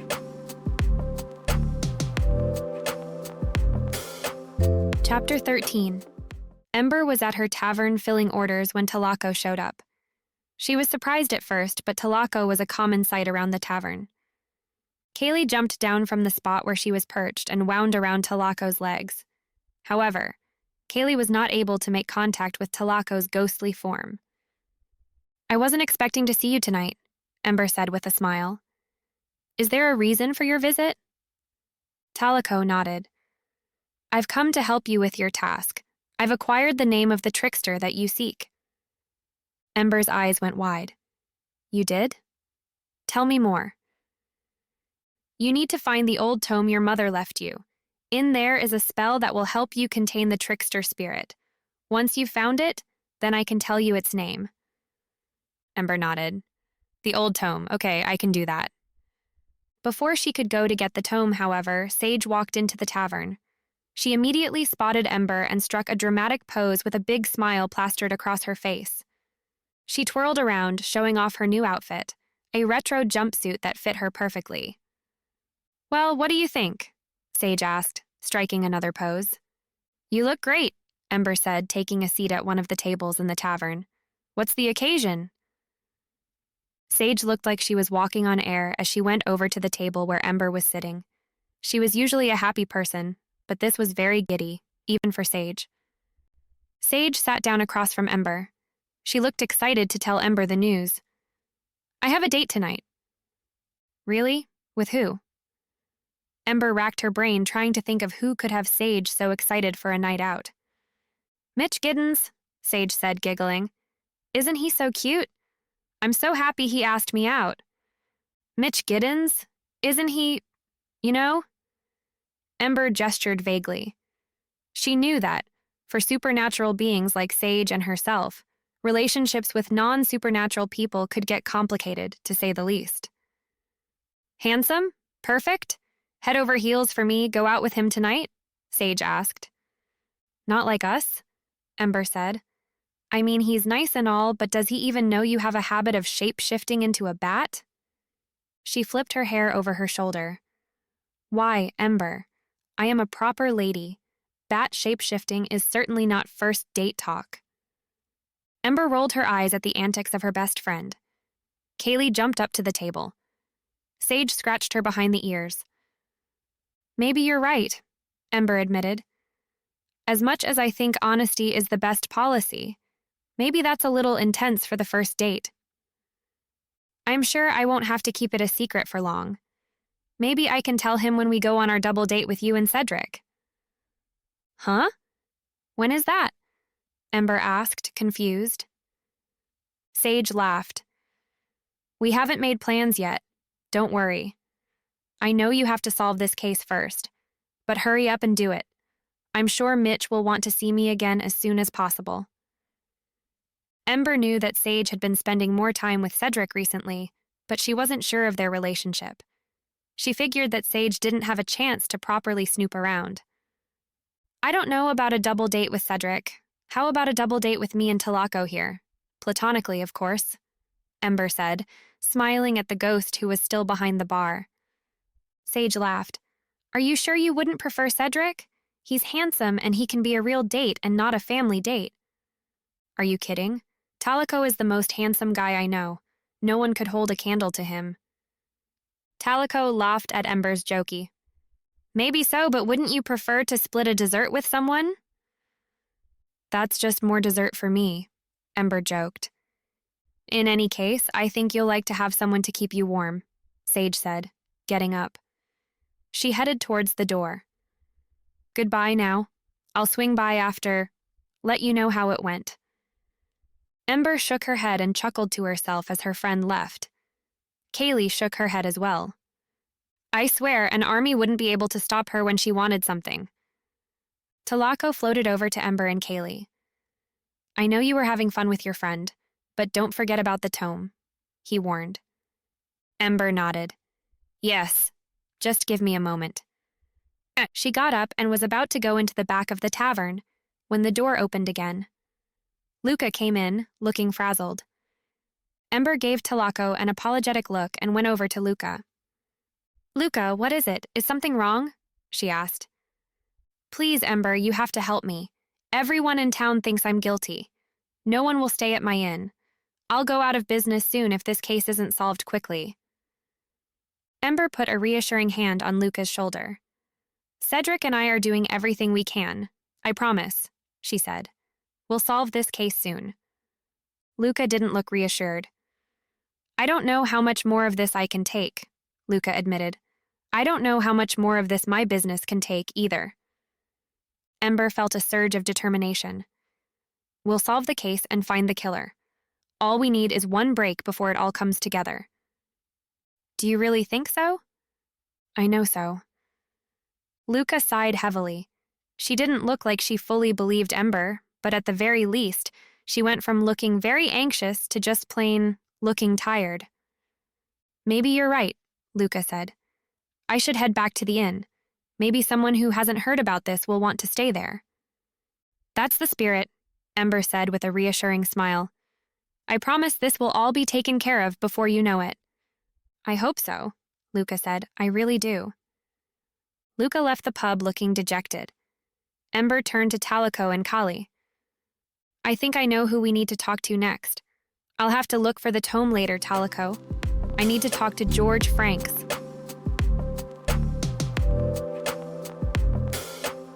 Chapter 14. Luckily for Ember, it was easy to find George Franks. With Kaylee by her side, she went out looking for the mysterious vampire hunter. He was near the pub, regaling yet another crowd with some of his tales about defeating vampires. Ember waved over to him to get his attention. Oh, it seems that my friend here needs my ear for a moment, he explained to the crowd. Sorry, folks, but I'll have to finish this story another time. As the small crowd dispersed, he walked over to Ember. What can I do for you? He asked. Well, I have a proposition for you, she said. She reached into her bag and pulled out some garlic rolls. I hear you're willing to part with some of your steaks. I was wondering if we could make a trade. He eyed the garlic rolls. I'm more than happy to oblige. Truthfully, I would have given you one just as a gift, but I appreciate the reciprocation. He pulled out a wooden stake with a flourish. Then he pulled out a marker. He used his teeth to uncap it. Just to Ember, then? Would you like a special message? He asked. Oh, anything is fine. I'm not picky, Ember said. He wrote out the message and signed the stake. He handed it to Ember. She held it in her hand. She had half expected it to be a child's toy, but it was very solid. This is nice, she said. May I ask what sort of wood it's made from? George smiled, clearly pleased that Ember was so interested. It's made from white oak. All of my steaks are. I never use anything different. Really? Why is that? Ember asked. Well, you see, white oak is what Van Helsing himself used. It's the very best. Perfect for staking vampires. Callie and Ember exchanged a look. Oh, how interesting, Ember said. And it must be 11 inches long. I measure them out very carefully. It must be the right size and feel. Then you must stake the vampire in the exact right location, right between the ribs. He feigned stabbing Ember with an imaginary stake. "I see," she said. "I didn't know that." Kaylee looked up at George curiously. "It's really incredible," she said, sending a message into Ember's thoughts. "All of what he's saying is total nonsense, but he's not lying. He really believes everything he's saying." Ember found that to be a very peculiar piece of information. George clearly didn't know vampire hunting as well as he thought he did. Ember quickly tried to think of an excuse to leave. "That's all fascinating information," she said, smiling. "I can't wait to show this to all of my friends." George grinned, clearly pleased with himself. "Well, I'll be sure to set a few aside if any of them want one." Ember nodded at him and quickly hurried away, with Kaylee hot on her heels. She needed to call Cedric to tell him what she had learned. Once she was back at the pub, she slipped into the back to call Cedric. Kaylee jumped up on a stool to listen to the conversation. "Jameson here," Cedric answered. "It's me, Cedric," Ember said. "I have something here that you might find interesting." "Really? What is it?" "I managed to get George Franks to give me one of his steaks. Turns out all it took was a little flattery. It has his signature on it, but I can give you plenty of details about it." "Give me a moment to go to the evidence room." She heard him walk through the sheriff's department and shuffle through things in the evidence room. "All right," he said. "What does yours look like?" He said that his steaks are always exactly 11 inches long. They're also white oak. He thinks that those are the ones that work against vampires. "This one is also white oak and exactly 11 inches, Cedric confirmed. "Looks like we have a match." "So we're getting closer," Ember said. "Well, it sounds like he's been passing these things out like hotcakes," Cedric said. "It's certainly evidence against him, but we're not exactly beyond a reasonable doubt here. Remember, we have to convince a jury he's guilty too." "I know, but it is suspicious," Ember commented. "Everyone had access to his steaks because he's so desperate for that attention. What's really weird is that he really believes all of his own stories. It's possible that he thinks he's some great hero and thought that this would add to his celebrity somehow." "That is possible," Ember mused. "I think he'd do anything for attention or to be remembered. I'm sure that he can only get so much mileage out of the same few stories he always tells before the entire city has heard them." "It's still not clear why he would target Wilson," Cedric said. "Do you think he would move from murdering vampires to murdering humans just for the fame?" "I really don't know," Ember admitted. "My gut tells me there's more to this, though." "I'll stop by the pub later," Cedric said. "We can talk more then, but I have to get back to work for now." They said their goodbyes and hung up the phone. Ember picked up Kaylee and hugged her close. Kaylee rubbed her head against Ember. "I think we may have found something, Kaylee. I'm just not sure what yet. I know there's more to George and these steaks than meets the eye." Kaylee meowed in agreement. After their strange conversation with the vampire hunter, it was only natural for them to wonder about the eccentric figure that was George Franks. George truly believed his own lies about his profession. Did that mean he could have committed murder for the fame? Or through some kind of tragic accident? Ember carried Kaylee out to the front of the pub and set her down on a chair. She turned those questions over in her head as she waited for Cedric to get off work. Chapter 15. The atmosphere in the pub was always calm and tranquil during the early evening. Ember loved the hustle of being busy at lunchtime, but she preferred this time of day.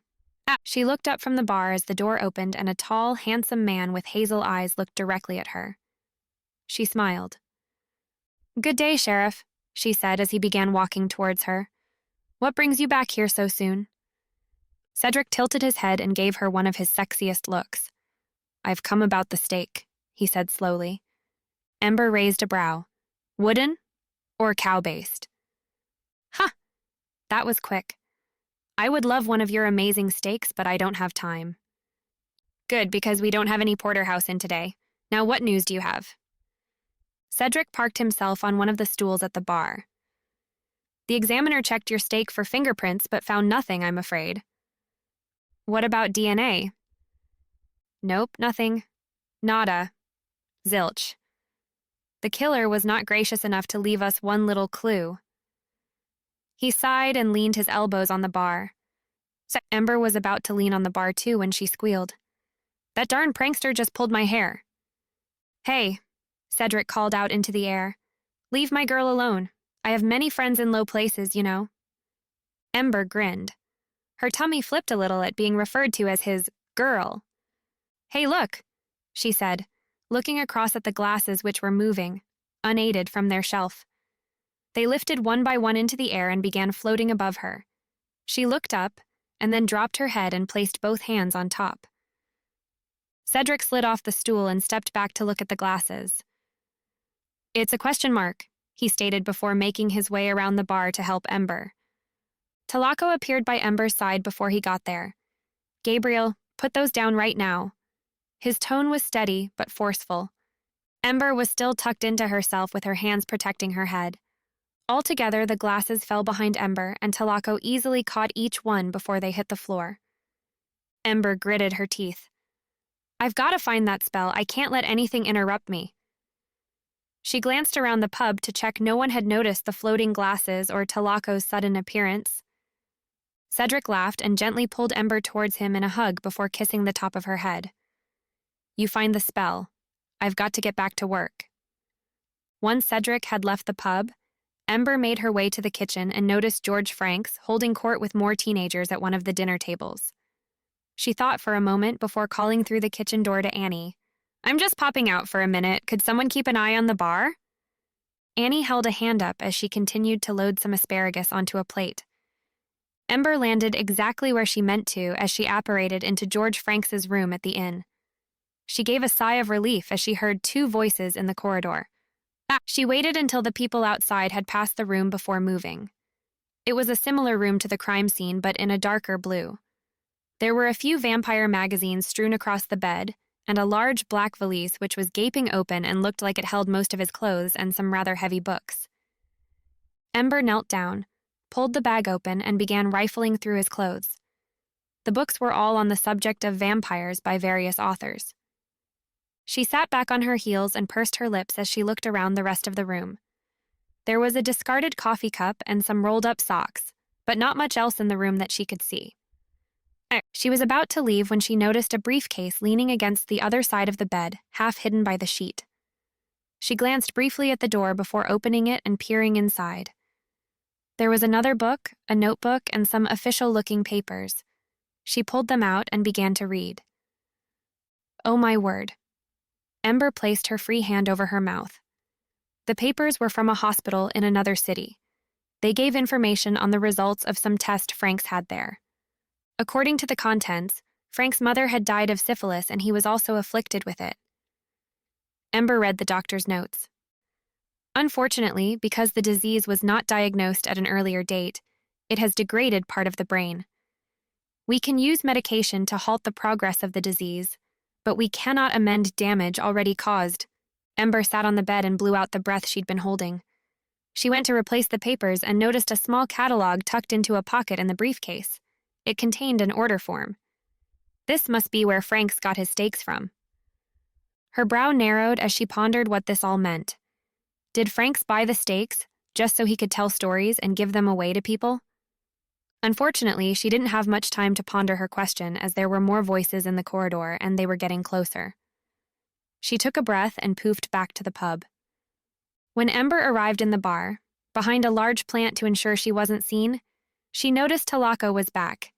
He was talking in a stern voice. She knew he must be talking to the trickster. Oh, for goodness sake, Ember said as she moved from behind the plant and noticed a table upside down on the ceiling. She quickly checked there were no customers around. Talako shrugged in defeat. They both stood, hands on hips, and stared at the table hovering on the ceiling. Well, Ember said, exasperated, if this keeps up, my pub is either going to become famous or I may get sued. Talako did what he could to pull the table down discreetly, but it wouldn't budge. After a few surreptitious attempts, he shrugged again and disappeared. It was a welcome relief for Ember when Cedric stopped in to ask her if she would like to join him for dinner, and he would grill up some steaks. After the day she'd had, Ember couldn't think of anything else she would rather do.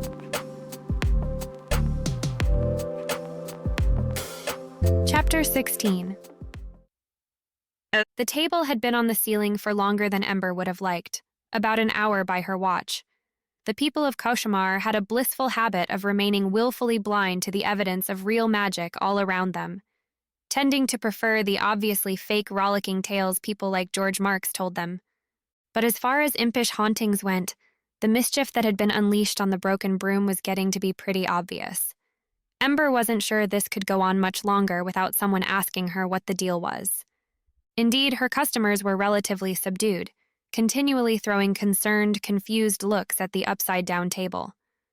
A couple times, Ember had surreptitiously tried to tug it down, even asking Tara to climb up on the stepladder and see if it would budge, but it didn't move. Finally, however, the table seemed to have made a decision to come back down. As it started to shift, the dining room became very nervous and quiet, and even though some people continued to push on with their conversations, everyone seemed to be keeping at least one eye on the table as it slowly rotated in the air, so that its legs were facing down. Right at this point, someone entered the pub on his own, catching Ember's eye. She hadn't met him personally yet, but he matched the description she'd heard of Colby Jackson, Jeff Wilson's business partner. His eyes snagged on the self-lowering table suspiciously. Maggie came up to distract him by offering him a seat and a menu, wonderfully playing the part of a waitress in a pub where nothing out of the ordinary was happening at all, thank you very much. The table landed heavily, and a little of the tension seemed to seep out of the room. Within 5 minutes, everything was running at an ordinary level again. "Okay, I'm going to take a quick break," Ember told Maggie and Tara. "I'll just be in that corner booth, okay?" If it just so happened to be the booth next to the one where Colby Jackson sat alone, still considering the menu, that was perfectly coincidental. Since Colby Jackson wasn't being very interesting to spy on just yet, Ember was taking a little time to meditate on how to solve the problem of the imp when the door opened again, and Mrs. Wilson walked in. She was wearing what looked to Ember like a nice new dress, and a bright, jewel-studded bracelet flashed at her wrist. She was distinctly overdressed for a place like the Broken Broom, but Mrs. Wilson managed to pull it off. Mrs. Wilson joined Colby Jackson at his booth. Ember listened in shamelessly. "Well?" Jenny asked. "What do you think about it?" Ember couldn't see them from where she sat, but she could just picture Jenny holding her wrist aloft for inspection. "It looks very expensive," Colby remarked dryly. "It is," Jenny said. "Jeff's life insurance had a double indemnity provision. Murder pays double, evidently." "That's a quick payout?" Colby sounded bitter to Ember. "And what about mine?" "Yours?" "I remember my name was on one of those insurance policies, unless I'm much mistaken. As Jeff's business partner, it was important I be provided for the future of the business." Jenny said, untroubled. "I guess he changed it at some point." Ember glanced subtly over her shoulder, taking in what she could see of Jenny Wilson over the back of the booth. She certainly looked fit enough to push a pillow over her husband's face and kill him. Just then, Ember noticed Sage walked up toward her booth. Sage was cutting a sly sideways look at Colby and Jenny, but neither of them seemed to notice her. Sage caught Ember's gaze and widened her eyes significantly, which meant that she had heard everything Ember heard too. Without so much as a greeting, Sage lowered herself onto the booth bench, half leaning across the table and speaking in a breathless undertone. "What do you think? Not even sad that her husband's gone? I'd say she looks fit enough for it." "We shouldn't jump to conclusions," Ember said, though of course she'd just been thinking the same thing. However, after a thoughtful second, she added, "I agree. It's troubling. We ought to look into it." A tinkle of laughter sounded from Colby and Jenny's booth. Ember went quiet, and she and Sage both tuned in to hear what was going on. "Glad you've got the means to look like your lovely, healthy self again," Colby was saying. Gone was the bitter undertone in his voice. He was all eager, unctuous flirtation now. "I feel like myself again," Jenny said. Finally. It's a wonder what a little influx of capital will do for a girl. Had Mrs. Wilson murdered her husband for the money? Was the answer really so easy? And the two of them flirting this openly? Sage seemed to be on the same track as Ember. I wonder if the two of them worked together to kill Mr. Wilson. If so, they're hardly doing a very good job of hiding it, Ember remarked. Another little laughing exchange burst out of the couple, and Sage and Ember both withheld a groan. I feel like I should just stay here and listen in on them. They might give something even more incriminating away. But I've got plans I should be getting to soon. Plans? Sage grinned and waggled her eyebrows. Cedric plans? Ember blushed and nodded. Well, far be it from me to ever make you cancel those, Sage said. I'd be happy to sit right here and listen in for as long as they're here. I can report back later and tell you what they said. Would you do that? Ember asked, smiling gratefully. Absolutely. You go right on ahead. Then, with a nod at Jenny and Colby, she said, Here's hoping you and Cedric are the only ones who end up having a romantic evening.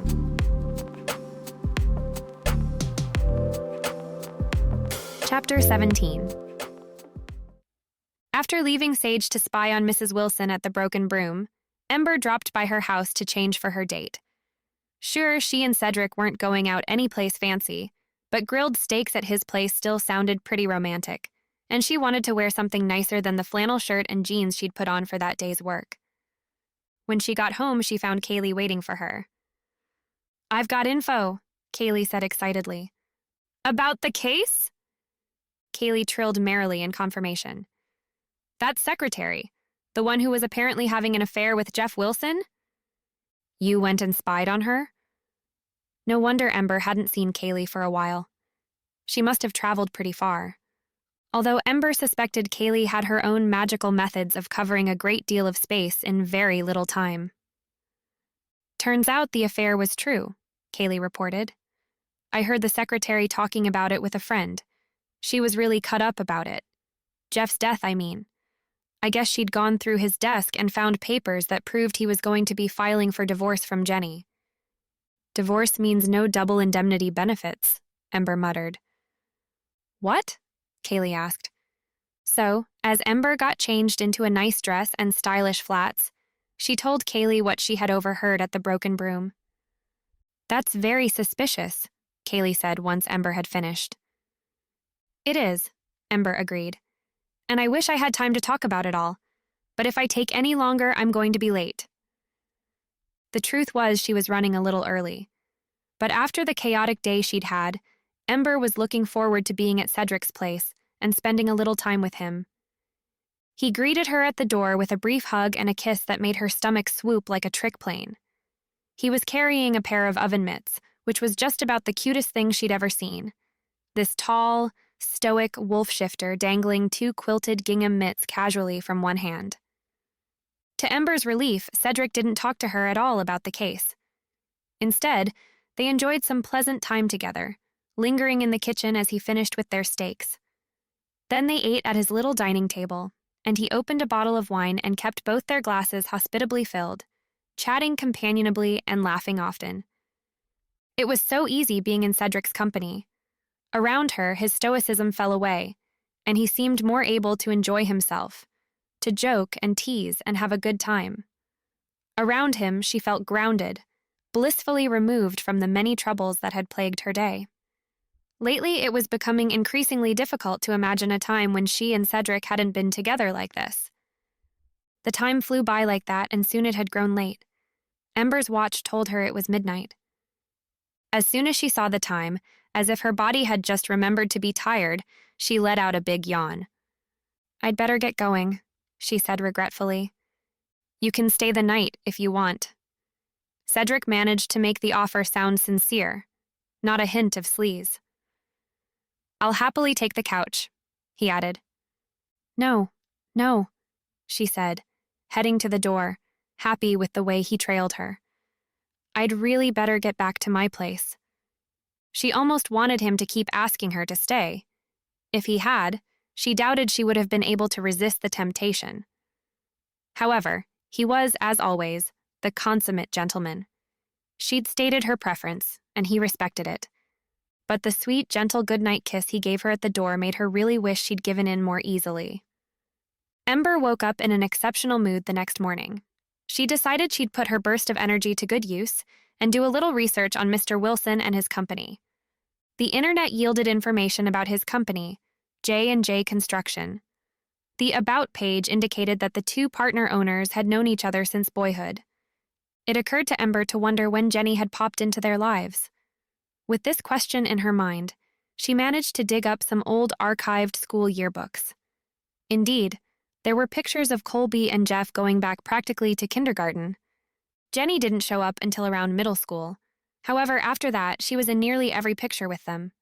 They were, by all appearances, inseparable. The About page had claimed all three of them worked to start the business together. Also, it appeared that the business had, up until recently, been doing very well. Ember didn't know very much about stocks and all that, but a report she found elsewhere on the internet backed this up. Indeed, until not that long ago, J&J Construction had been steadily increasing in value. However, at one point, all of a sudden, the company had begun to lose money steeply and steadily. It got to the point where the business had recently filed for a Chapter 11 bankruptcy. This was all the information Ember had managed to glean from sifting through a variety of files and sources, including some pretty deep digging. She wondered if Cedric had already unearthed all of these details of the case yet. If not, she would give him a heads up. What were the ramifications of these details? Well, for one, it looked like the Wilsons and Jackson were broke. Yet now Mrs. Wilson had new jewelry and clothing. That was attributable to the insurance payout, perhaps, but Colby Jackson's Portia wasn't. Had someone been playing with the books? Ember pulled up the number she had for Mr. Wilson's secretary. The phone rang a half-dozen times before it was picked up. Hello? The woman sounded older than Ember was expecting. Hi, said Ember. I'm looking for Mr. Jeff Wilson's secretary. The woman made a suspicious noise. This is her mother, she said. Who is this? Do you know where my daughter went? Went? Ember asked, confused. Yes, said the woman. I woke up this morning and found that my little girl had packed up and left town. I'm not sure where she's gone. Ember managed to reassure the woman that she'd tell the police about her daughter's disappearance, then got off the phone. She was more confused than she'd been when she placed the call. How did any of this fit into the scheme? In any case, the one thing Ember knew was that Mrs. Jenny Wilson had a number of very clear motives to kill her husband. Had she promised Colby Jackson payment if he helped pull the murder off?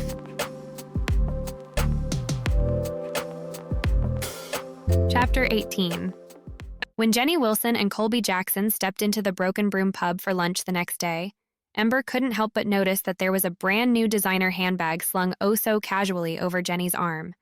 She definitely didn't remember seeing that when she'd stepped into Jenny's budget motel room. So Jenny was still making lavish, self-indulgent new purchases in the direct wake of her husband's death, when it still wasn't known who had killed him.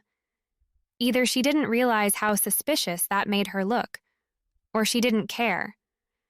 Either option was potentially very telling. Ember wanted to know which one it was. Also suspicious was the continued appearances of these two together. According to Sage, after Ember left last night, there had just been more of the same outrageous flirtation, nothing directly incriminating, and nothing more obvious than fawning talk. However, Ember couldn't help but wonder what the nature of the relationship was, and if it had changed following Jeffrey's death, or if they'd always been a little closer than they ought to be. When the two helped themselves to a table, Ember saw that Tara was heading over with menus and intercepted her. "Let me take this one," Ember said, plucking the menus from her waitress. "You can have the tip, I promise." Tara shrugged and let her boss take it. More money for less work didn't sound like such a bad deal. Ember went behind the bar to fill up 2 glasses of water to bring to them. "What are you going to talk to them about?" Kaylee asked from where she was tucked behind an unopened package of paper napkins. "Oh, this and that," Ember muttered. "See if I can get a rise out of them somehow. They might give something away." "Good thinking," said Kaylee. "Provoking the attack. That's a strong strategy. Thanks, said Ember, more pleased than she'd ever admit to have Kaylee's approbation on that point. Everyone at the Broken Broom seemed to be having a pleasant time over lunch, eating and chatting reasonably. Among the usual lunch crowd, the only thing that made Jenny Wilson and Colby Jackson stand out, to an untrained eye, would have been their fancy clothes.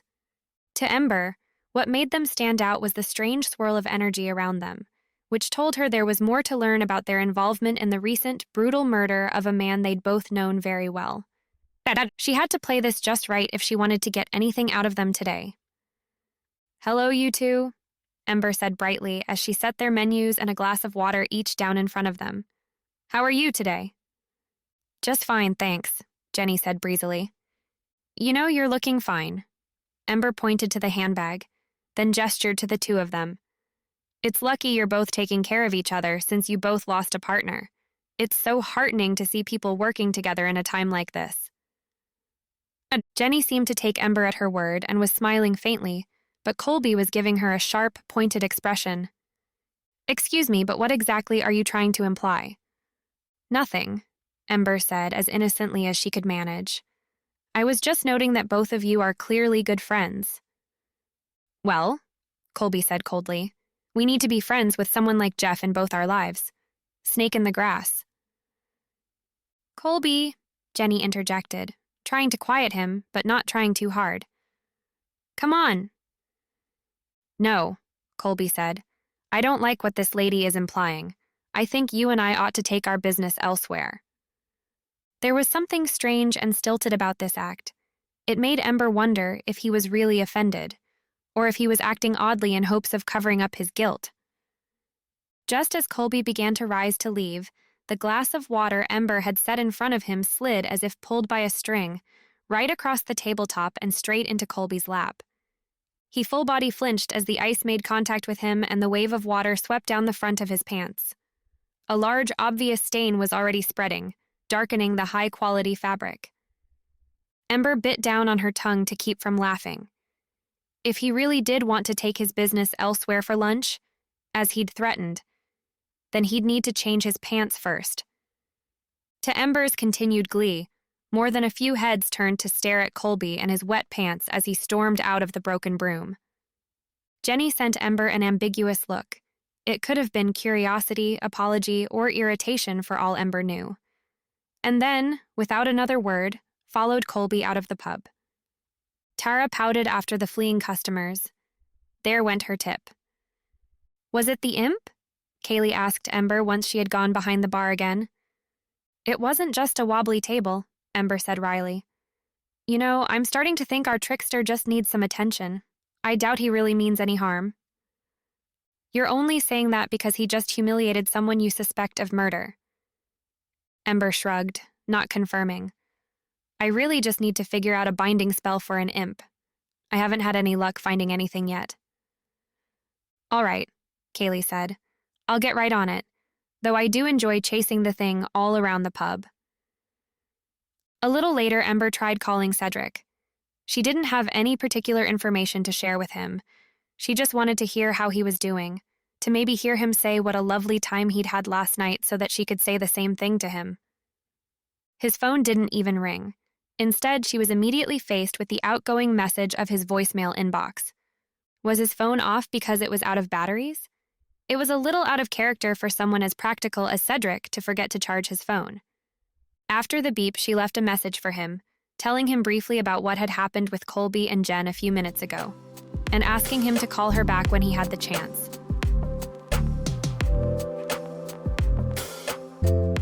Chapter 19. Delivery for Ember McNair?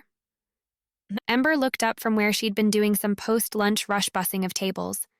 A young man was standing near the bar, holding a big bouquet of flowers.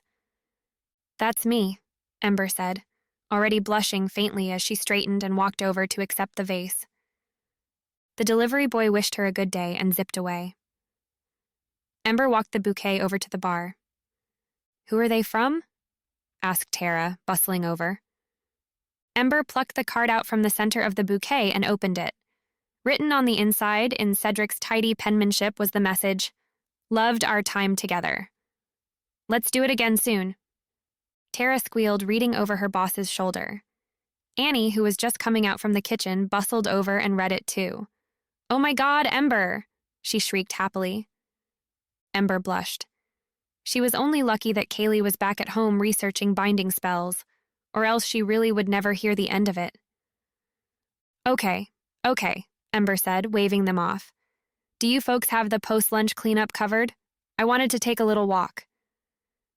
Annie and Tara both insisted that they could hold down the fort just fine. Before she left, however, Ember found a special spot in her office where she could keep the flowers for the time being.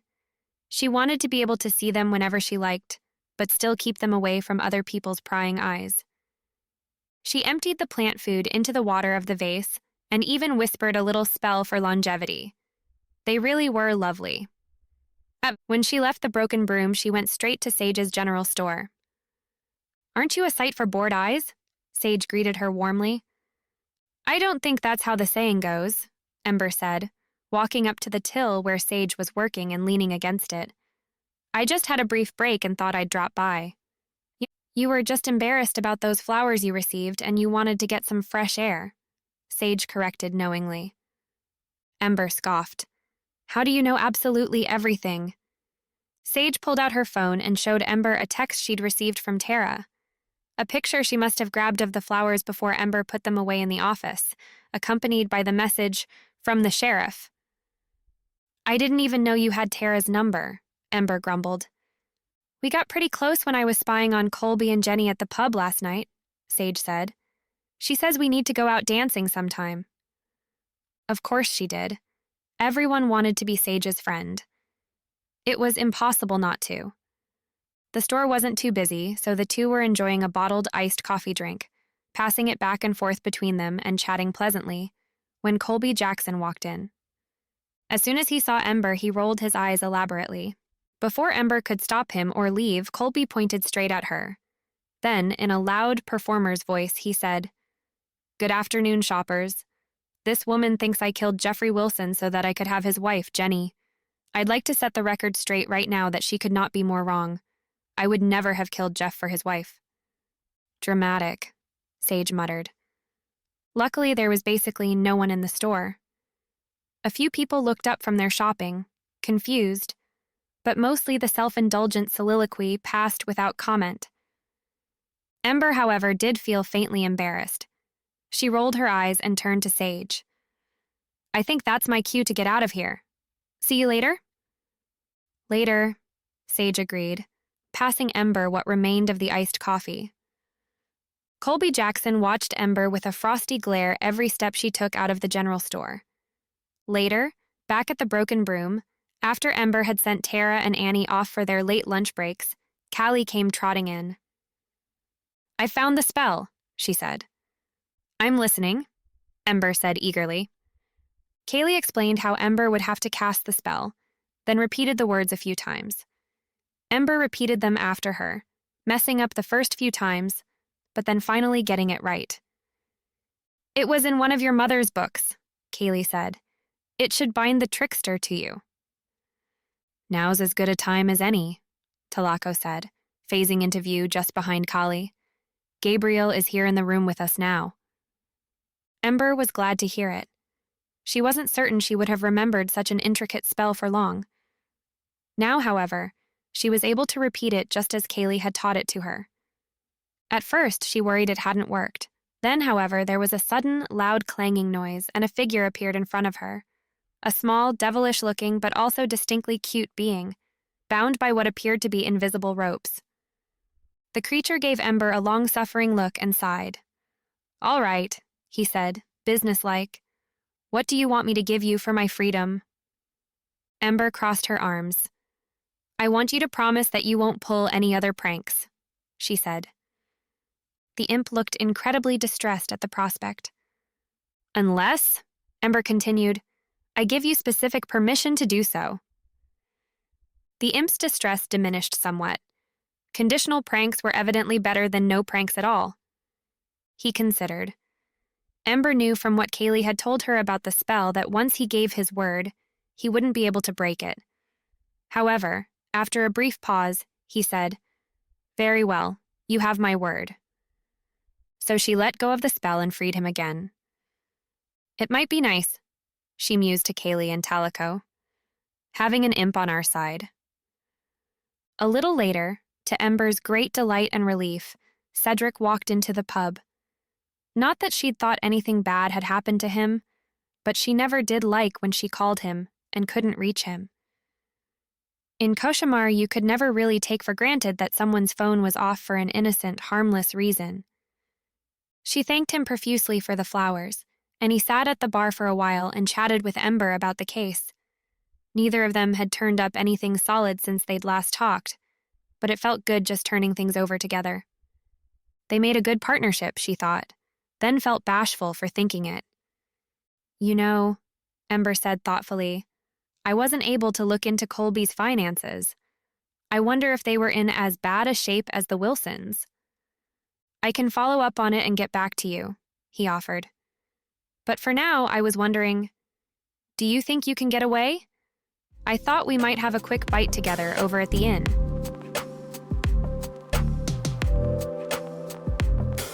Chapter 20. The only thing better than a date with Cedric was an unexpected date with Cedric. He held the door open for her as she walked into the fairy tale inn, and he even touched the small of her back as she passed him. The weight of his hand was pleasant and warm, if all too brief. "Well, hello, you two," Luka greeted them as they entered. "Are you here for dinner?" "If it's no trouble," Ember said. "Trouble? Not at all. We're thrilled for the business." She led them into the dining room and got them seated at a cozy little table near the wall. It was true that the dining room was significantly emptier than Ember was used to seeing it.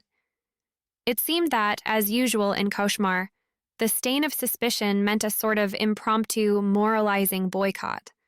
Of the few people around, several seemed to be out-of-towners. Ember guessed they were guests staying at the inn. Maybe they knew something about what had happened that night.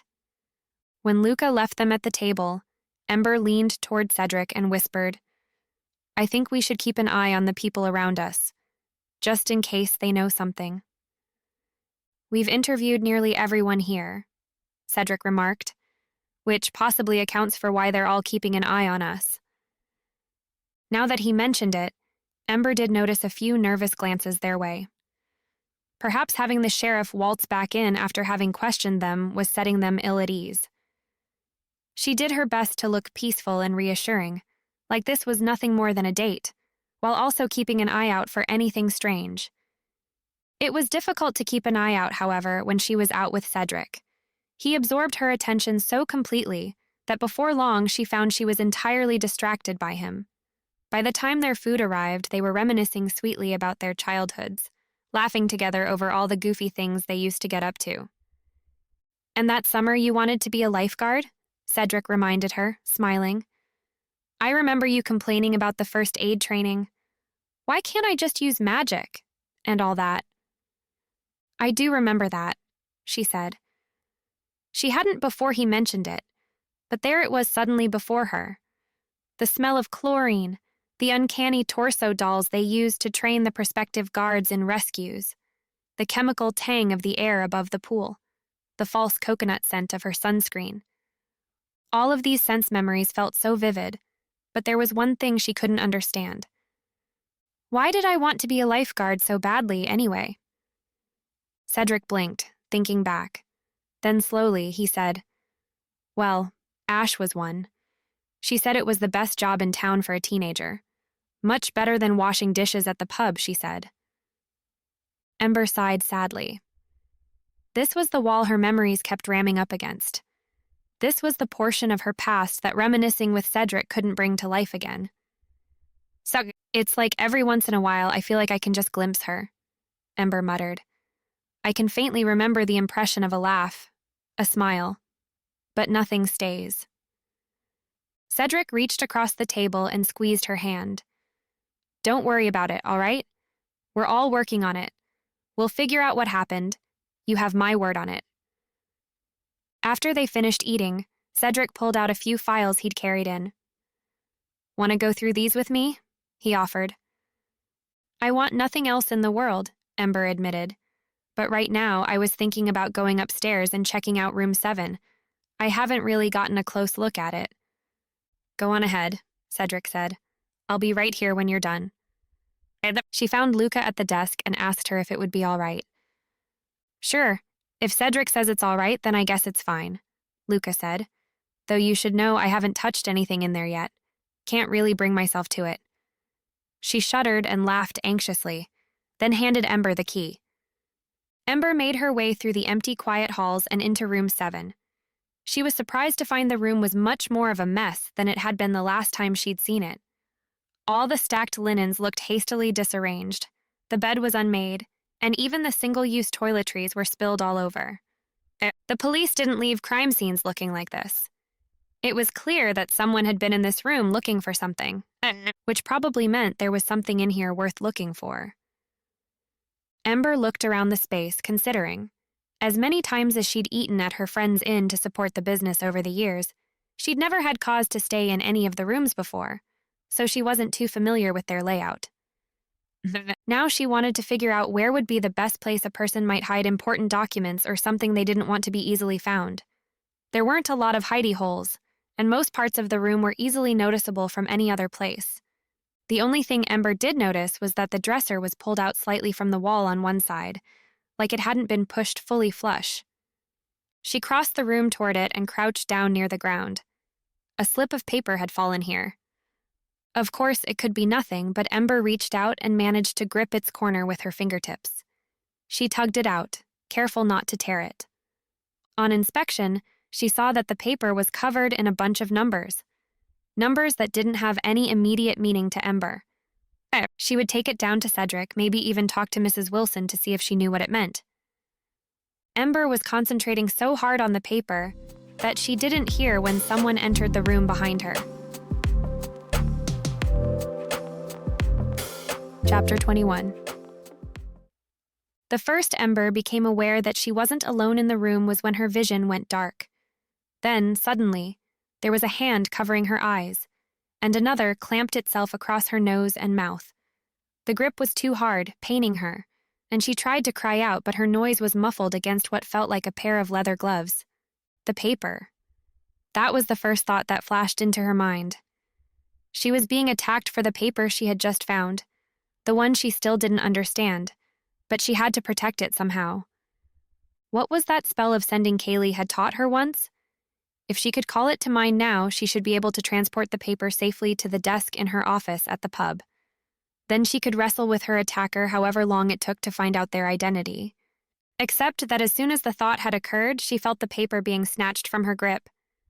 Then she was being wrenched up violently from her crouching position and dragged away. She struggled, but the arms were holding her too tightly, the grip on her face too sharp and firm and pressing. The hand over her mouth had moved away, evidently to take the paper, and Ember managed to cry out, but only for a short second before the hand was replaced. Her attacker dragged her a few more feet. She wasn't sure where she was in the room anymore, only knew that she was being pulled no matter how hard she struggled, and she experienced a brief flash of fear that she was about to be kidnapped. Ember magic was strong, but it didn't come to her automatically, especially not when her system was so desperately flushed with fear and adrenaline. Besides, she didn't know any attack or defensive spells. That simply wasn't the kind of magic she had ever had any interest in. She couldn't even teleport away while she was being gripped tightly like this. More likely than not, she would just drag her attacker with her. Then suddenly, Ember felt herself being flung forward, the grip around her loosening. She fell hard against what she realized a second later was the corner of the bed, and she ended up slumped on the ground by it, trying to get her wind back. Her attacker had fled. She could still hear the footsteps in the hall. As rapidly as she could gather her wits, she pushed herself to her feet and ran off in pursuit. She entered the corridor just in time to see the door to the back stairwell closing. Desperately, she raced to the back stairwell and ran down the steps, but it was no use. The stairwell was empty. Whoever had attacked her must have fled out the door that led outside and into the night. She paused in the stairwell for a moment, lowering herself onto a stair and sucking in sharp, painful breaths. The encounter left her feeling incredibly shaken up. She was frustrated with herself that she'd allowed the person who attacked her to take that slip of paper, which now seemed even more vital than before. What did those numbers mean? Ember closed her eyes and tried with all her attention to remember what the numbers were, but it was no good. Without any context for them, she hadn't managed to lodge them in her brain. She could remember single digits, but not where they'd been placed, and she didn't even have a ballpark for what the values might have been. Everything was completely scrambled. It was time for her to return to the dining room and tell Cedric about what had happened. Wincing a little, she picked herself up. Her solar plexus was still sore from falling against the corner of the bed, and she must have slightly twisted her ankle too because she was wincing a little. She did her best to look normal when she made it to the dining room. Cedric looked up at her approach, then gave her a concerned look. Before she could so much as open her mouth to tell him what had occurred, however, Luka came up quickly. "There's a call for you, Ember." Ember blinked at Luka, momentarily discombobulated. "What?" She pulled out her cell phone and checked it. "No," Luka said. "On the main inline." She held out a cordless phone, which Ember accepted slowly and held up to her ear while Luka and Cedric both looked on attentively. Ember didn't have to say anything. The caller seemed to know that she had the phone now. Garbled, clearly disguised, beyond even the capacity to guess the speaker's sex, the caller said, "You'd better back off, Ember McNair, before someone you love gets hurt." The line went dead. Ember blinked rapidly. She wasn't going to cry, but she did feel flushed, her mind reeling. Cedric was on his feet, and Luka was taking the phone from her. "What happened?" Cedric demanded sharply, clearly angry and worried. Haltingly, Ember told them both about her encounter up in the room. Cedric barely waited for her to finish the story before he was telling her to stay put and racing off to try to track the scent. While Cedric was gone, Luka sat Ember down and brought her another glass of the tea she'd had with dinner. "I'll stay with you, I promise," Luka said. But just then, a group of Luka's guests came into the inn, evidently from a night of drinking, and someone began ringing the bell at the desk loudly. "Go on," Ember said. "Really, I'm all right." So Luka went to attend to her customers, leaving Ember alone in the dining room. After a few minutes, Cedric came back looking furious. "I couldn't pick up a clear trail," he said. "Too many people have been up and down that stairwell and in and out of room 7 throughout the day. I was just about to shift and see if that helped my senses, but then those guests were coming through." "It's all right," Ember said faintly. "I'm sure we can trace the phone call, right? The number?" Cedric nodded. "I'll get them right on that.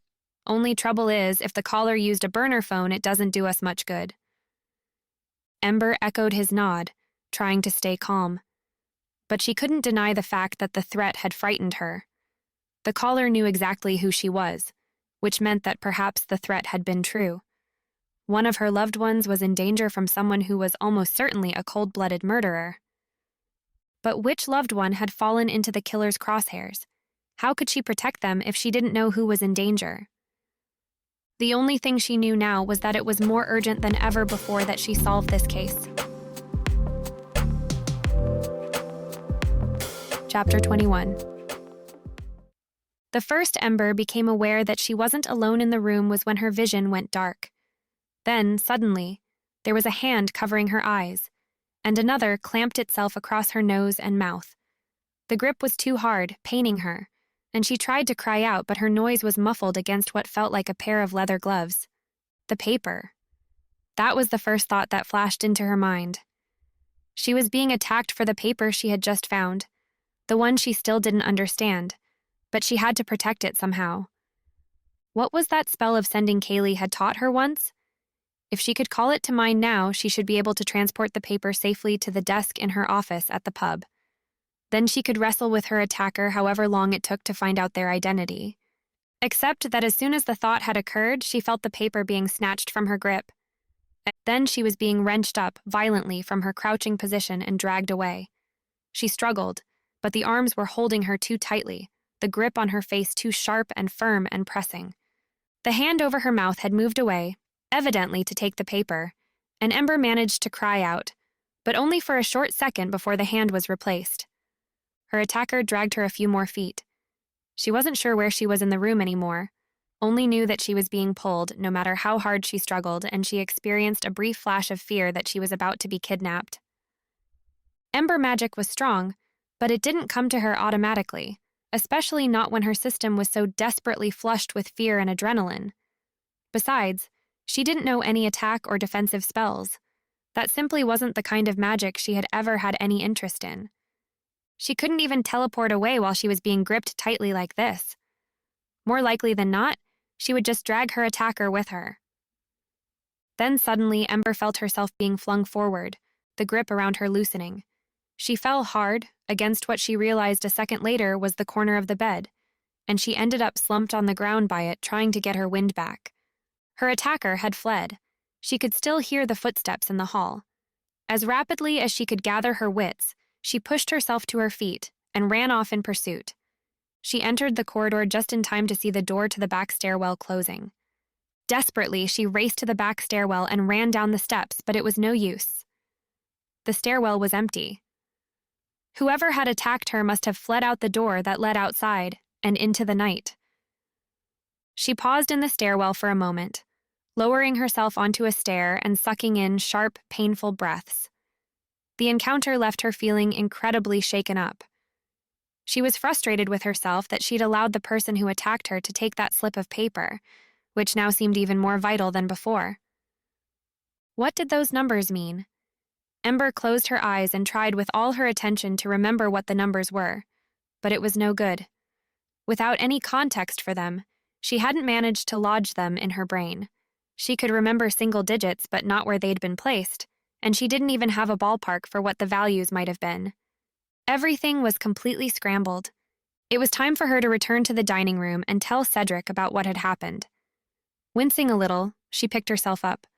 Her solar plexus was still sore from falling against the corner of the bed, and she must have slightly twisted her ankle too because she was wincing a little. She did her best to look normal when she made it to the dining room. Cedric looked up at her approach, then gave her a concerned look. Before she could so much as open her mouth to tell him what had occurred, however, Luka came up quickly. "There's a call for you, Ember." Ember blinked at Luka, momentarily discombobulated. "What?" She pulled out her cell phone and checked it. "No," Luka said. "On the main inline." She held out a cordless phone, which Ember accepted slowly and held up to her ear while Luka and Cedric both looked on attentively.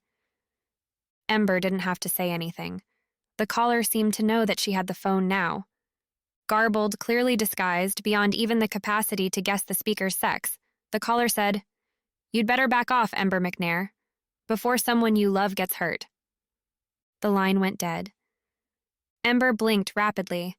She wasn't going to cry, but she did feel flushed, her mind reeling.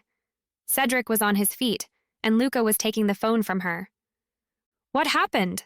Cedric demanded sharply, clearly angry and worried. Haltingly, Ember told them both about her encounter up in the room. Cedric barely waited for her to finish the story before he was telling her to stay put and racing off to try to track the scent. While Cedric was gone, Luka sat Ember down and brought her another glass of the tea she'd had with dinner. "I'll stay with you, I promise," Luka said. But just then, a group of Luka's guests came into the inn, evidently from a night of drinking, and someone began ringing the bell at the desk loudly. "Go on," Ember said. "Really, I'm all right." So Luka went to attend to her customers, leaving Ember alone in the dining room. After a few minutes, Cedric came back looking furious. "I couldn't pick up a clear trail," he said. "Too many people have been up and down that stairwell and in and out of room 7 throughout the day. I was just about to shift and see if that helped my senses, but then those guests were coming through." "It's all right," Ember said faintly. "I'm sure we can trace the phone call, right? The number?" Cedric nodded. "I'll get them right on that. Only trouble is, if the caller used a burner phone, it doesn't do us much good." Ember echoed his nod, trying to stay calm. But she couldn't deny the fact that the threat had frightened her. The caller knew exactly who she was, which meant that perhaps the threat had been true. One of her loved ones was in danger from someone who was almost certainly a cold-blooded murderer. But which loved one had fallen into the killer's crosshairs? How could she protect them if she didn't know who was in danger? The only thing she knew now was that it was more urgent than ever before that she solve this case. Chapter 23. Ember had a relatively uneventful night at the pub. At first, she was nervous about being left alone, but she quickly fell into the comfort of her nightly routine. After the last customer left, she went back to her office. She needed to count up her earnings from the night and straighten out some paperwork. She lost herself in her work. It was a nice distraction from the ongoing murder investigation. Suddenly, she heard footsteps in the front of the pub. She almost didn't notice at first. She was used to the pub being loud after all. She glanced at the clock. It was 3 a.m. The last customer had left hours ago. Her mind raced and she thought about who or what could have made the noise. The trickster was safely bound, and Talako always announced himself. Kaylee was far too small to make footfalls that heavy. She was about to get up and hide when the door slowly opened. There was a figure with their hood pulled low over their face. In the shadowy doorway, she couldn't make out who it was. "You should have minded your own business," the figure growled. Ember could immediately tell that the person standing in her doorway was disguising their voice. The figure sounded like a man, but could have just as easily been a woman pretending to be a man. Ember stood up. Her eyes darted around the room, looking for an escape. There was a window, but the figure could easily reach her before she would have even been able to open it. She knew that she was trapped. Her only real exit was being blocked. The figure slipped a gloved hand into their pocket and pulled something out. She recognized one of George Frank's steaks. There was nothing Ember could do but hope for a miracle. Suddenly, she saw a streak of black shoot into the room and lunge at the hooded figure. She heard Kaylee make angry noises as the cat attacked the mysterious intruder. The intruder stumbled to the side. Ember quickly got out of the way. Her exit was now unblocked. Kaylee fought as hard as she could. She used her claws and teeth to slash at and bite the intruder. She wasn't about to let Ember get hurt. The figure tripped forward, trying to keep Kaylee away. They stumbled and reached out to steady themselves on Ember's desk. However, the stake in their hand prevented them from being able to get a grip. The stake snapped in two as the assailant fell. On the way down, they hit their leg hard on the desk. They wailed in pain for a moment before starting to get back up. Ember was about to grab Kaylee and run out of the door when she saw the intruder was making for the exit. She scooped Kaylee up and slammed the door shut as the intruder left. "Let me at him," Kaylee insisted, still ready for a fight. "They messed with the wrong cat." Ember hugged Kaylee close and shakily grabbed the phone. She needed to call Cedric. Cedric put the remainder of the wooden stake into a plastic bag. "We'll get this to the lab to test for prints," he said. "Don't bother," Ember said with a sigh. They were wearing gloves. She was still holding Callie close to her. The cat was contentedly purring in her arms. The feeling comforted her, but nothing could really make what happened better. Cedric placed a reassuring hand on her shoulder. They might have handled it before coming here. "If they don't find anything, we're still in the same situation as before," Ember said, numbly. "First Seiji and now this." "Let's get you back upstairs," Cedric said, starting to lead Ember towards the door. They walked up the stairs to Ember's apartment. Even though she was home now, she still felt on edge. She plopped down on the couch. "I'll patrol around the neighborhood," Cedric said. "You said they hit their leg on the way down. If they're injured, they might not have gotten far." "You're going to leave?" Ember asked. She felt her heart jump into her throat at the thought of being alone again. "Not just yet," Cedric said. "Let me make sure you're safe in here first." He went around the building checking windows and doors. He didn't find anything amiss. He was afraid that someone may have sabotaged something to find a way in, but he didn't find anything. He went back up to Ember's apartment. "You're going to be safe in here," he said. "No one is getting in. However, you can call me if you need anything at all." Ember knew Cedric had to leave, but she hardly felt reassured. "Okay. I'll be in the neighborhood. I'm going to patrol all night. If you see or hear anything, give me a call. All right, I will. He gave her a smile and a quick pat on the shoulder before leaving. Ember felt simultaneously exhausted and completely awake. She lay down on the couch. Kaylee curled up to her. Don't forget that you have me too, Kaylee said. Cedric is fine, but I'm the real hero from tonight. Ember scratched behind Kaylee's ears. It's funny. These attacks are happening because I'm getting close to solving the mystery, but I don't feel close at all. It could still be anyone. In any case, this probably means you're close to a major break in the case. Yeah, at least there's that. Ember let out a yawn. All the excitement was fading, and now she was just tired. Knowing that Cedric was outside patrolling did calm her down a bit. Between him and Kaylee, she felt confident that they could take on an injured intruder. She started to drift off to sleep. Kaylee lay next to her, happily cleaning her claws. She was ready for whatever the next fight would bring.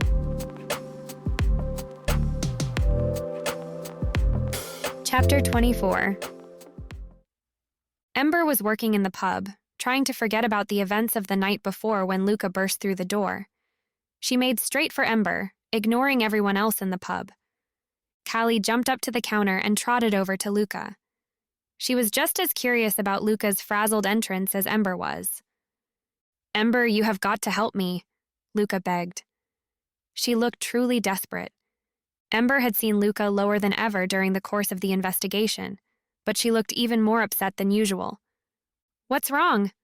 Ember asked, setting the glass she was washing down. Did something happen?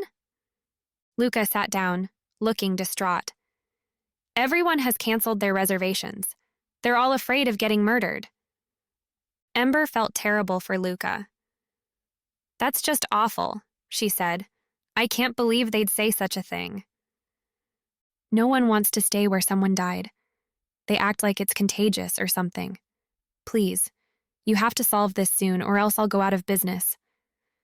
I'm doing the best I can, Luka. I'm getting close. I can feel it. Luka turned around so she could lean on the counter. That was when her eye caught the trickster, sitting on a stool and swinging its legs. Luka jumped up. Trickster, what are you doing here? Ember felt bad for not warning Luka sooner. She got caught up in the moment. Imps and fairies were closely related enough that they could recognize each other. The trickster smiled mischievously. Well, you see, I had been bored and stopped at this fine establishment to find a little fun. Luka frowned. What does that mean? Oh, I just wanted to bring a little bit of excitement to this place. That's all. It can get so boring. Really, I was helping. Luka crossed her arms. I don't believe that for a minute. Ember smiled at her. It's okay. He's not going anywhere. Yeah, she has me bound here all right. And she won't let me go. Kaylee hissed at the trickster. She didn't like him causing trouble. Not until you agree to behave yourself. Unless you give me permission to make everyone think this place is haunted? Can you imagine how good your business would be around Halloween? I'd be doing you a favor. I think I'll pass. Luka turned back to Ember. So you'll help me? I'm really running out of time, Ember. Ember looked around the pub. She spotted Tara. She walked over. I need to step out for a few minutes. Will you watch the pub? Of course. Tara went over to the bar to take over.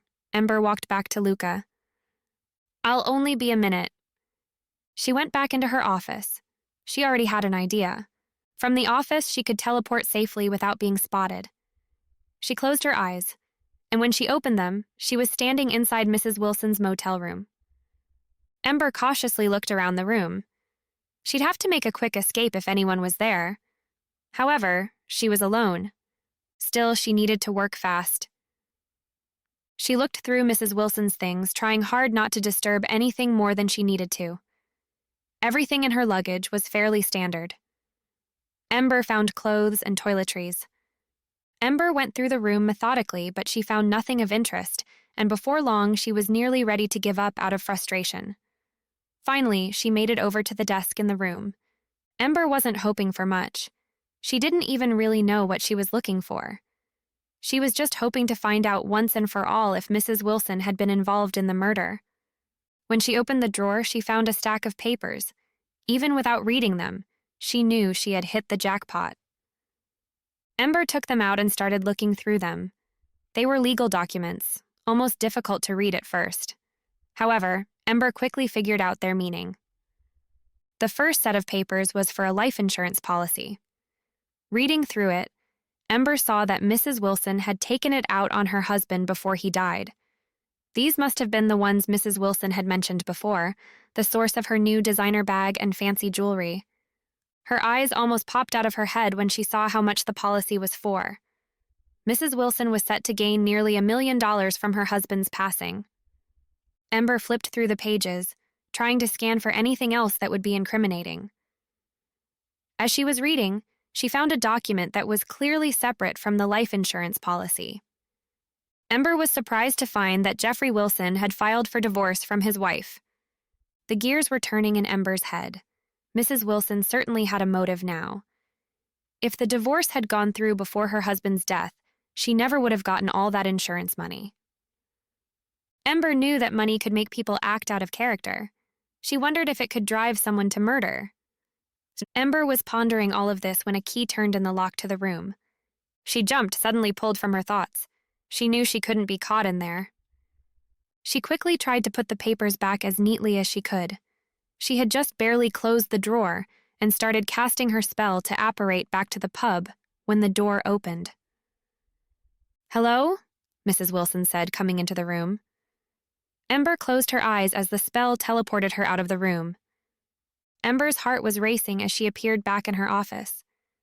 Would Mrs. Wilson be able to recognize her? She hoped that she had put everything back correctly. Still, she had found more evidence. She knew that she was one step closer to cracking this case wide open. And at that point, it wasn't looking good for Mrs. Wilson. Chapter 25. When Ember saw Mrs. Wilson sitting alone at Kathy's corner the next day, she felt a quick pinprick of fear. This was the same woman who had almost caught Ember snooping around her hotel room just yesterday, after all. Ember knew she'd been spotted, even if all too briefly, and she was reluctant to approach Jenny now out of fear of being called out on it. But Ember also knew that she would never get to the bottom of this case unless she was bold and assertive in approaching the suspects. And here was one of the people who stood to gain the most in Mr. Wilson's death, sitting morosely and nursing a cup of coffee at a little cafe booth. So she steeled herself and approached the table, forcing an innocent smile when Jenny looked up. "Hey," Ember said. "How's it going?" Jenny blinked slowly up at Ember. Something about her seemed sluggish today. Her reactions delayed, as though her mind was somewhere else completely. "Hi," she said eventually. "You look like you could use some company," Ember offered, gesturing to the empty seat across from her. "Unless Colby is coming to meet you again?" Jenny shrugged. "No, he isn't. Help yourself." Ember sat down and studied the woman across from her. This was the first time in all the investigation that she had actually seen Jenny look sad about what had happened to her husband. The sorrow was evident in her slack posture and expression and the lankness of her hair and clothing. She also looked positively exhausted, and she was eyeing her mug of Kathy's diner coffee like she thought she could turn it into something stronger through the power of will alone. Ember thought there probably was a spell like that somewhere out there, probably something Kaylee knew about but would never teach her. "If you don't mind my saying so, you're looking really upset today," Ember offered, trying to keep her voice girl chat intimate and non-judgmental, inviting Jenny to tell her whatever was on her mind. For a second, Ember thought it had backfired. Something like a flinch passed over Jenny's face, and she frowned deeply at her mug. But then, Jenny let out a long, low sigh, and suddenly the tension all seemed to leave her face and body, leaving nothing but sorrow behind. "I am upset," Jenny confessed. "I know it doesn't really look this way, not from how I've been acting. But the truth is that I really did love my husband. And I've been so sad over what happened to him, sad that he's gone." Ember watched her, trying not to show the surprise she felt. She was determined not to interrupt Jenny now that it sounded like she was on a roll. She might reveal something vital if Ember just let her be. I was also hurt and angry because after 20 years together he was cheating on me. Jenny admitted it like she didn't expect Ember to know it. Now Ember did her best to feign surprise. On a normal day, Jenny probably would have called her on the pretense, but today she just shot Ember an exhausted, grateful look. I know, 20 years. This trip was supposed to be a way for us to work things out, to talk through the problems we'd been having. We were both sort of working up toward counseling, trying to figure out what that work would look like and whether we were both willing to put it in. Then all of a sudden, he told me he was divorcing me. She pursed her lips in a tight frown, watching Ember. This time, Ember wasn't sure what Jenny expected her reaction to be, so she stayed quiet, waiting. Eventually, Jenny did continue. Whatever anyone thought, I loved Jeff and I didn't kill him. I left that same night and walked to the motel. I stayed there all night long and never left after I checked in. You were at the Fairy Tales Inn the next morning, Ember reminded her. I know, Jenny answered. I went back to gather the rest of my things. That was the next time I saw Jeff after he'd told me about the divorce. He was in the bed, with that horrible thing sticking out of him. She trailed off sorrowfully, then seemed to get lost in her thoughts for a while. Ember waited it out again, and when Jenny did snap back, she suddenly rose from the table and looked down at Ember with a piercing, irritated look. I know they always suspect the wife, she said, loud enough that heads throughout the cafe began to turn in their direction. I resent being harassed. I didn't kill my husband. I loved him. With those parting words, she turned and strode out of Kathy's corner. Nearly all the patrons watched her curiously as she left. Kathy bustled up to Ember, eyes still sliding sideways toward the door through which Jenny had just departed. Now what was that all about, I wonder? Kathy asked as she cleared away the mug from which Jenny had been drinking. Do you believe her? That she didn't kill him? It's really not my place to say, Ember said, as neutrally as she could manage. Kathy shot her a disbelieving sideways look but didn't call her on the obvious lie. Instead, she brought Ember a cup of coffee on the house and left her alone for a few minutes to mull the whole thing over. The truth was that Ember didn't know whether to believe Jenny. It seemed almost impossible to Ember that the sad, defeated-looking woman she had encountered today could have been capable of committing such a grisly murder. That woman had been devastated over the loss of her husband, still reeling from the dissolution of a marriage she'd put 20 years of work into maintaining. That sad woman was no killer. But the angry, vicious Jenny of a few nights ago, she might be. Chapter 27. Ember woke early the next morning before the sun had risen. She had been enjoying a dreamless sleep ever since receiving her message from Mr. Wilson. But now, all of a sudden, all the hairs on the back of her neck were standing up. Her magic was trying to tell her that something, somewhere, was very wrong. Unfortunately, sometimes her magic could be incredibly unspecific. Kaylee, who was sleeping curled up at the foot of the bed, opened one bleary eye. Everything all right? She asked lazily. I don't know, Ember said honestly. I think something's going on, but I can't put my finger on it. You should try to get more sleep, Kaylee suggested. If there's really an emergency, I'm sure you'll find out about it soon enough. And you'll want to be well rested when you do. Of course, yeah, Ember said. I just might go grab a quick cup of tea first. Kaylee huffed a sigh. They both knew that, once Ember was up and about and brewing tea, she wouldn't be heading back to bed any time soon.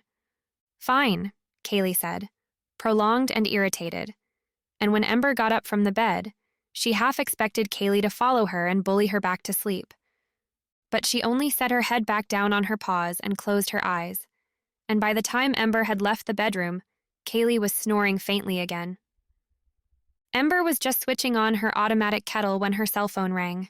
She didn't recognize the number, but the hour was so odd that she knew better than to ignore the call. Hello? Ember? The caller, a woman, asked. Is this Ember McNair? Yes, Ember said, suddenly startled into alertness. Is this Jenny? Jenny Wilson sounded like she was nearly crying. Ember, you've got to come. I'm in my motel room. I'll explain everything when you're here, but I need your help. You've got to get over here right now. I'll be there in a second, Ember said rapidly. Already she had switched off her kettle and was rushing to grab clothing. Quickly, please, Jenny sobbed. I promise, Ember said. I'll be there in a flash. Thank you, Jenny said, half breathless. The line went dead. Ember had never dressed so quickly before. As soon as she was ready, she poofed over to the motel, landing somewhere behind the building, out by the dumpsters. Luckily, there was no one around to see her digging around the local dive motel's dumpsters. She hoped those security cameras weren't aimed back here, come to think of it. At a quick trot, Ember raced around the building to Mrs. Wilson's motel room door and rapped at it. Jenny, it's me, Ember. There was no answer, but the door was partially ajar. Ember pushed in. The first thing Ember saw was the room phone, off the hook on the bedside table. She could make out the faint sound of the dial tone blaring into the chilling silence of the room. The room itself was a mess. It looked like it had been torn apart, all the drawers pulled out, the wardrobe and closet and bathroom doors pulled open, and all the contents spilled out and onto the carpet. Jenny's suitcase was upended, overturned on the ground by the door, all her nice professional clothes heaped untidily against the nearby armchair. Among all this wreckage, the figure of Jenny Wilson, inert, lay face up on the bed. The killer had struck again. Ember knew better than to go barging in. If this was a crime scene, she'd have to be careful to disturb as little as possible. But she felt drawn to step closer to get a better look. She needed to know if there was a stake in Jenny's chest or not. Carefully, moving on tiptoe and working hard not to step on any items, Ember picked her way through the room and over to the bed. She had to round the bed to get a good look at Jenny. There was no stake in her chest. Her chest, which moved ever so slightly as the otherwise motionless Jenny breathed in and out. She was alive. Ember scrambled for her phone and dialed for an ambulance. She waited with Jenny's body until the ambulance came and took her away. Jenny had not regained consciousness yet, and the paramedics had been hesitant to tell Ember if she would be all right. They were trained not to make promises like that, of course, but judging from the urgency in their faces, there was a real chance Jenny was in serious danger. When the ambulance took off, Ember rounded the building again and poofed away from behind the dumpsters. She landed in her own living room, feeling like all she wanted in the whole world was to drop back into her bed again. Unfortunately, the sun was coming up now, and Kaylee was just slinking out of the bedroom. "You've been off on an adventure?" she asked, curious. Ember filled Kaylee in on where she'd been and what had happened to Mrs. Wilson. By the end of the story, Kaylee was staring wide-eyed from the arm of the sofa. "I feel like I should know who it is by now," Ember said, frustrated. "Like I have all the evidence. I just need to sift through it." "Okay," Kaylee agreed. "Get sifting." "Well, let's think. Who are our suspects? There was Jenny, but she seems to be pretty clearly out by now." "Hard to attack yourself," Kaylee said with an approving nod. "And my dream last night, I dreamed it was a man who killed Mr. Wilson. That knocks Luka out. Not that I'd ever really taken her seriously as a suspect anyway." "Of course not," Kaylee remarked wisely. "So that leaves who? George Franks? But why would he attack Jenny? Did he think she was a vampire? He didn't even stake her. And there's no one else?" Ember's voice cut off suddenly. Kaylee watched her closely, aware that this sudden silence meant Ember had just remembered something, that she was fitting a new insight into the jigsaw puzzle of old information she'd constructed in her mind. It was what Ember did best. Kaylee wouldn't dare interrupt her. Suddenly, Ember plucked up her cell phone and dialed Cedric. "Ember," he answered. "Is this about what happened at the motel? Is it true you were there? Are you there now?" "I'm home now," she confessed. "But you need to meet me there at the motel. Right now. I know who the killer is."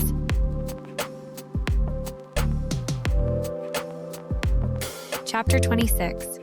I hear you had a showdown with Jenny Wilson at Kathy's Corner, Kaylee remarked as Ember strode into her office at the Broken Broom.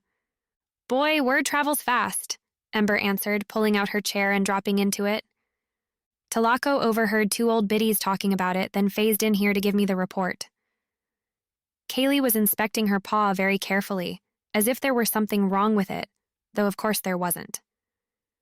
Then quickly, as though pouncing to try to catch her own paw unawares, Kaylee began to lick and scratch at the fluff around her toes with her teeth. She gave me an account of what she was up to that night. Ember pulled the office phone closer to her and ran a quick internet search for the contact information for the budget motel where Jenny had been staying. An alibi? Kaylee asked with interest. Not necessarily, Ember said, dialing. I guess that depends on how thorough the records over there are. Over where? Kaylee asked, but the phone was already ringing, and Ember put her finger over her mouth to silence Kaylee's questioning. The front desk worker at the motel picked up and greeted her. He sounded like a tired young man, and he introduced himself as Donnie. Ember wondered if Donnie had worked the night shift. From the heavy exhaustion in his voice, she guessed he must have. Hi, Donnie, she said as brightly as she could. I'm working on an investigation here in town, and I have a question about one of your guests. Ember had found that usually if you just implied you were with the police, people tended not to challenge you on it. She sort of hoped this strategy never got around to Cedric, though. He probably wouldn't approve.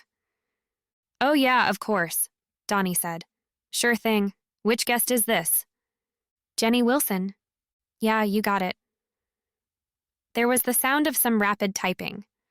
What do you need to know? Ember gave him the date in question. She claims she checked in that night and then stayed all the way until the morning. Is there anyone who might be able to corroborate? Who might have seen her leaving or coming back in? I'm not sure anyone would have seen her leave, Donnie admitted. The rooms led out right onto the parking lot, so it's not like she would have needed to pass the front desk or anything. But I'm sure you have security cameras on the parking lot, don't you? Donnie laughed. Yeah, but I'm not certain we'll have them from that far back. Could you check? Sure, Donnie said. I might have to get back to you, though. Ember and Kaylee exchanged a disappointed look. If they couldn't establish Jenny's alibi here, then they were no better off than before. Of course there's the logs, Donnie said offhand. I could look those up if you like. Logs? Ember asked, forcing herself not to picture a fireplace. What logs? The ones that show where and when the key cards have been used. Ember almost shouted with glee. Yes, she said, trying to stay calm and professional. That would be great. Tell me what the logs say. No problem, just give me a sec. Oh yeah, here it is. Looks like that night after she checked in, she didn't use the card again until the following afternoon. The logs weren't quite the absolving evidence Ember had hoped they'd be. It was still certainly possible that Jenny had snuck back to the Fairy Tales Inn and murdered her husband, but then managed somehow not to return to her motel room until the next day. However, as she was closing up the pub that night, she heard the office phone ringing again, and she dropped her mop and ran to go pick it up. Hey, this is Donnie at the motel, the caller said when she answered. I've gone through those security videos. Turned out we did have them still from the days you wanted. I guess the boss set them aside when he heard about the murder and realized the victim's wife had come to stay here. That's smart, Ember said appreciatively. Looks like your girl Jenny was in her room until 6:30 in the morning. Does that answer your question? Yes, Ember said. It does. Thanks, Donnie. Hold on to that tape, all right? Someone might have to come and grab it from you. Will do. Have a good night. They hung up, leaving Ember to her mopping again. She hadn't left her room until 6:30. No matter which way Ember sliced it, she doubted that was enough time to go all the way to the inn and commit a murder. That night, almost as soon as she closed her eyes to go to sleep, Ember felt herself transported in her dream into another space. She was in a room in the Fairy Tales Inn. The light around her tunneled and blurred, but she could make out the distinctive wallpaper, could feel the bedspread enveloping her. She could see her hand, large and masculine, against the duvet. It was dark and night, and she somehow knew that the lamp on the bedside table had just been recently extinguished. And then she understood that she was inside of Mr. Wilson's perspective, that she was about to experience his murder for herself. Indeed, in just that second, something was forced down over his face. A pillow, but it felt too heavy, too pressing. Almost as if someone was lying down across it with all of their weight. Ember, as Mr. Wilson, flailed and thrashed, trying to fight it, but the tightly tucked-in sheets seemed to keep all her limbs penned closely in, and she couldn't dislodge her attacker. A low voice, unmistakably male, growled, "Stay still. It'll be easier for you. You left me no choice." Ember sat up straight in bed, covered in sweat and barely able to catch her breath. But for all that her heart was racing now like it was about to give out, she was grateful for the dream. She knew it had been Mr. Wilson's way of telling her something incredibly important. He had let her know that the killer was not his wife. Chapter 28. Ember was rounding the motel from the dumpsters where she'd reappeared just as Cedric pulled up in his cruiser. He climbed out, wearing a neatly pressed uniform and a concerned expression. "What makes you think the killer is here?" "The room," Ember said, half breathless. "He was looking for something in the room, but then I startled him by coming in. He wasn't expecting me to apparate. He must have thought he had more time." To think that the whole time she'd been in there with an unconscious Jenny, the killer had probably been hiding somewhere in the motel room, mere feet away. "There's something in that room that the killer is looking for," Ember said, pointing to the motel room door that had once been Jenny's. "I'd bet you anything he's in there right at this minute, still trying to find it." "Do you know who the killer is?" Cedric asked. Ember hesitated. She did know, but she wasn't sure there was time to explain it right now. "Just talk to the manager. See if you can get the key. Either he's got what he's looking for, and it would do us good to have a closer look around and figure out what's missing, or—" She didn't finish the thought, but they both knew. There was an urgent buzzing in the air at the thought that the killer could still be in there, right behind that door. Cedric slipped into the office, leaving Ember out in the parking lot. She tried to stand away from the windows, so that if he was inside, the killer wouldn't inadvertently glance outside and catch her waiting to surprise him. Still, she wanted to keep a careful eye on that door. No way was the murderer going to run away and escape, not with Ember on watch. Cedric came back a half a minute later, holding up the hotel key card. "You just flash your badge and they hand it to you?" she asked, envious. "That is how it works, yes," he said. "Now you stay back, all right?" Ember scoffed. Didn't he know her well enough yet to understand that she shouldn't be sidelined at a time like this? She stood at his side and raised a stubborn eyebrow, and he relented, rolling his eyes. Then, quietly, they approached the door together. Cedric slid the key card into the reader, and the light flashed green. Except no sooner did Cedric move to open the door than the handle was pulled sharply away from him, the door tugging inward. Colby Jackson flung the door back and away, rushing out of the room with a barbaric cry. Cedric, tall, fit, armed officer of the law Cedric Jameson, was too much of a barrier. So instead, Colby ran down the only other option he had. He came barreling right into Ember, hitting her with such a heavy impact that she went flying down to the ground. Some gravel from the parking lot bit sharply into her palms as she caught herself and skidded several feet across the ground. Having removed that obstacle, Colby tried to break from the room and out into the wide lot beyond. But Cedric's reflexes were too sharp, and shoving Ember in front of Cedric Jameson was the wrong thing to do. In a flash, Cedric's eyes blared a bright, violent golden yellow. A loud animal growl rumbled from Cedric's throat, and for just a fearful flicker, Colby thought he glimpsed a movement in the muscles of Cedric's face, like they were fighting off a shift that threatened to overtake them entirely. Gaping at Cedric didn't stop Colby, but it did slow him down. Enough that when Cedric leaped at him, Colby was still in range, and the two landed heavily together onto the ground. Sharp shrapnel of gravel spit and shifted under their thrashing bodies as the two men wrestled for control. Colby had the energy and strength of adrenaline, mixed with desperation and fear, and for a while it looked like he might be able to skitter away from his attacker. But he was no match for Cedric's sheer animal strength. By the time Ember had managed to get to her feet again, Cedric had definitively won the tussle and was just managing to subdue Colby, face down against the ground, pulling his hands behind him. Ember whispered a spell, and suddenly all of Colby's struggle left him. He could scarcely move, other than to rock slightly, an inch at a time, useless as a turtle on its back. Cedric straightened and rose to stand, pushing his long, disarranged hair out of his eyes and huffing faintly. He shot Ember a quizzical look. "Invisible ropes," she confessed. "You know I'm probably the one who should be doing that," Cedric remarked, dry as if this were a perfectly normal conversation over a lunch date. He was side-eyeing the security cameras, most likely thinking about how he'd have to kindly request those tapes for himself. She smiled, sheepish. Oops. But she didn't undo the spell. Backup came and took Colby in, and a team went through the motel room, combing to figure out what Colby must have been looking for.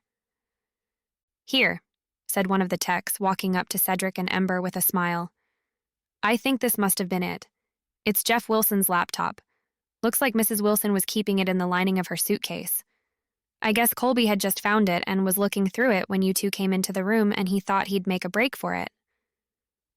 "What was he looking for?" Cedric asked. "Is there any way to know?" "Sure there is," the tech said. "History says he was searching for the company's financial files." The tech waved them over and showed them the screen. In the bright morning sunlight, it was a little difficult to make out what was on the screen. Ember saw some columns of numbers, but luckily they didn't have to. The tech was happy to explain.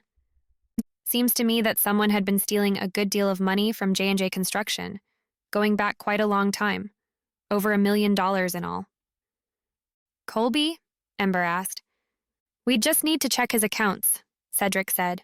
"I'm sure they'd tell us for sure." "But wait, there's more," said the tech in a cheeky infomercial tone. "Looks like Mr. Wilson was accessing this file shortly before his death." Ember gasped. "The numbers, the ones on the slip of paper in Mr. Wilson's room at the inn. He must have been jotting down evidence of what Colby was doing. He confronted him, maybe said he was going to go to the police, and then—" Cedric nodded. "Looks that way. But there's someone who might be able to give us a little confirmation. What do you say we pay Jenny Wilson a visit?" Chapter 29. By the time Cedric and Ember made it to the hospital, Cedric had received an update call from the station. Colby Jackson had been taken into custody and charged with first-degree murder. "I'm sure he'll just lawyer up," Ember remarked anxiously. "He's got plenty of money for it." "Not if we can prove that the money was ill-gotten," Cedric said. "Then he won't have access to any of it. I bet all that wealth of his was stolen. By the time he's paid it all back to Jenny, he'll have to resort to a public defender." Ember shouldn't have been so pleased to hear that, but she was. When the elevator deposited them on the 3rd floor of the hospital, they made their way to room 317 and helped themselves inside. There was a nurse fluttering around Mrs. Wilson's bed, and Jenny herself was looking pale and wan, propped up weakly with her hair all dark and lank around her. But she smiled faintly when she saw Cedric and Ember enter. "Come on in," she said, her voice a soft croak. "Please." As Ember drew near, she noticed that there was a dark bruise all over Jenny's throat. She wondered if that was caused by the trauma of trying to breathe while being smothered. No wonder Jenny's voice sounded so rough. "Hi, Mrs. Wilson," said Cedric in his customary no-nonsense way. "We wanted to hear from you what happened this morning. Do you think you're up for it?" Jenny nodded. "I'll try." "Let's get you some water," the nurse said, bustling over to the room sink and filling a small plastic cup. She set this in front of Jenny, who sipped from it gratefully. "I know I shouldn't have hidden my husband's laptop from the police," Jenny said.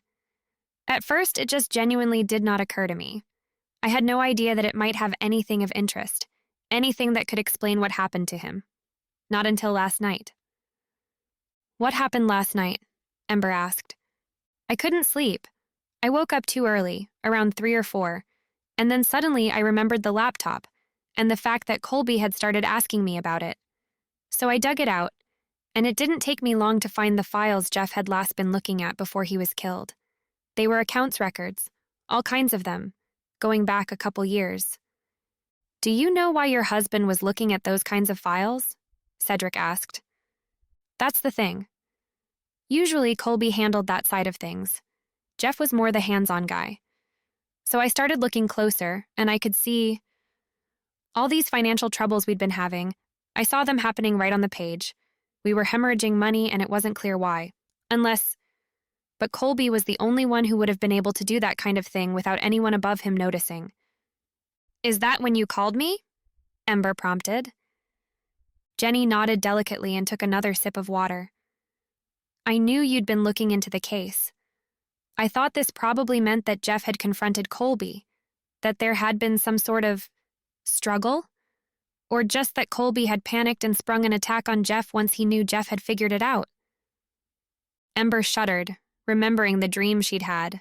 Jeff lying in bed, unsuspecting. Colby appearing out of seemingly nowhere, using all his weight to smother him. The latter, I think, she said softly. Cedric cut her a sideways look but didn't ask. Anyway, I had just called you, Ember, when Colby showed up. I think he knew I'd called you, what I'd figured out. He demanded I give him the laptop. Thank God I'd thought to hide it in my suitcase before he came in. When I refused, he pushed me down on the bed and tried to smother me. I suppose he must have stopped for some reason. Ember arrived, Cedric said. That's probably what stopped him. Jenny gazed at Ember with a grateful sparkle in her eye. I can't thank you enough for saving me. And I'm guessing you solved the case too? Cedric nodded. That she did. We even managed to catch Colby before he could escape. Jenny sighed and smiled faintly, closing her eyes. The nurse perked up, then turned to Cedric and Ember, clucking. Have you heard enough? This woman just narrowly escaped death. She deserves her rest. Then she fanned them out of the room with a brisk efficiency Ember thought she should study. It would be useful for kicking out the last lingering customers from the broken broom on a Friday night. Just as Cedric pulled up to the broken broom to drop Ember off, George Franks walked up, carrying an oddly old-fashioned valise. He leaned into the window of the cruiser before Ember could get out and smiled nervously at Cedric. I'm packing up to leave, he said. And I was just thinking, well, I don't suppose it would be possible to get my stakes back, would it? Afraid not, Mr. Franks, Cedric answered solemnly. They're evidence. I'm going to have to keep them. George sighed. I was worried you'd say that. Well, back to New York then. That's where it grows, you know. The special types of wood that vampires hate. As soon as the murder was solved, Ember's job was done. She was happy to jump back into her role as pub owner and secret local witch, without any lingering dark thoughts to worry about. But Cedric's job was just beginning. He spent most of the day at the sheriff's department, handling paperwork and logistics involved in filing away evidence for the case against Colby Jackson. By the time he met Ember for dinner in a cozy corner booth in the pub, he looked exhausted. Still, under that, Ember could tell he was pleased that they'd solved another murder and gotten justice for Mr. Wilson. Yet she couldn't shake the feeling that he seemed strangely nervous. They were just discussing Jenny's health and her newfound riches. In addition to the insurance windfall, she would be receiving all of the money Colby had stolen from the company, when Ember's thoughts turned to the Wilsons' marriage. It's too bad, isn't it? She said with a sigh. I guess some marriages just don't work out. Cedric scarcely seemed to process what she'd said. Suddenly, he stood. He was looking a little pale. I've got to go, he said. She nearly called him on the strange, sudden shift in his behavior, but then he leaned down and pressed a kiss to her lips. By the time she'd recovered from the unexpected shock of it, he had withdrawn from her and turned to leave. By the time she could open her mouth to speak again, he had already reached the door.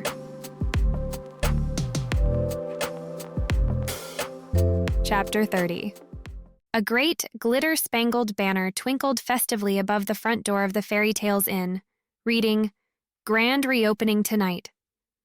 Underneath it, a bevy of well-dressed, glamorous-looking locals were streaming inside, beckoned by the faint sounds of a live jazz band and the enticing smells of fresh-baked goods from Lila's bakery.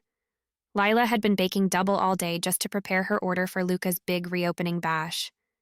Ember was thrilled to see that there was even a reporter from Baton Rouge snapping pictures and interviewing the guests.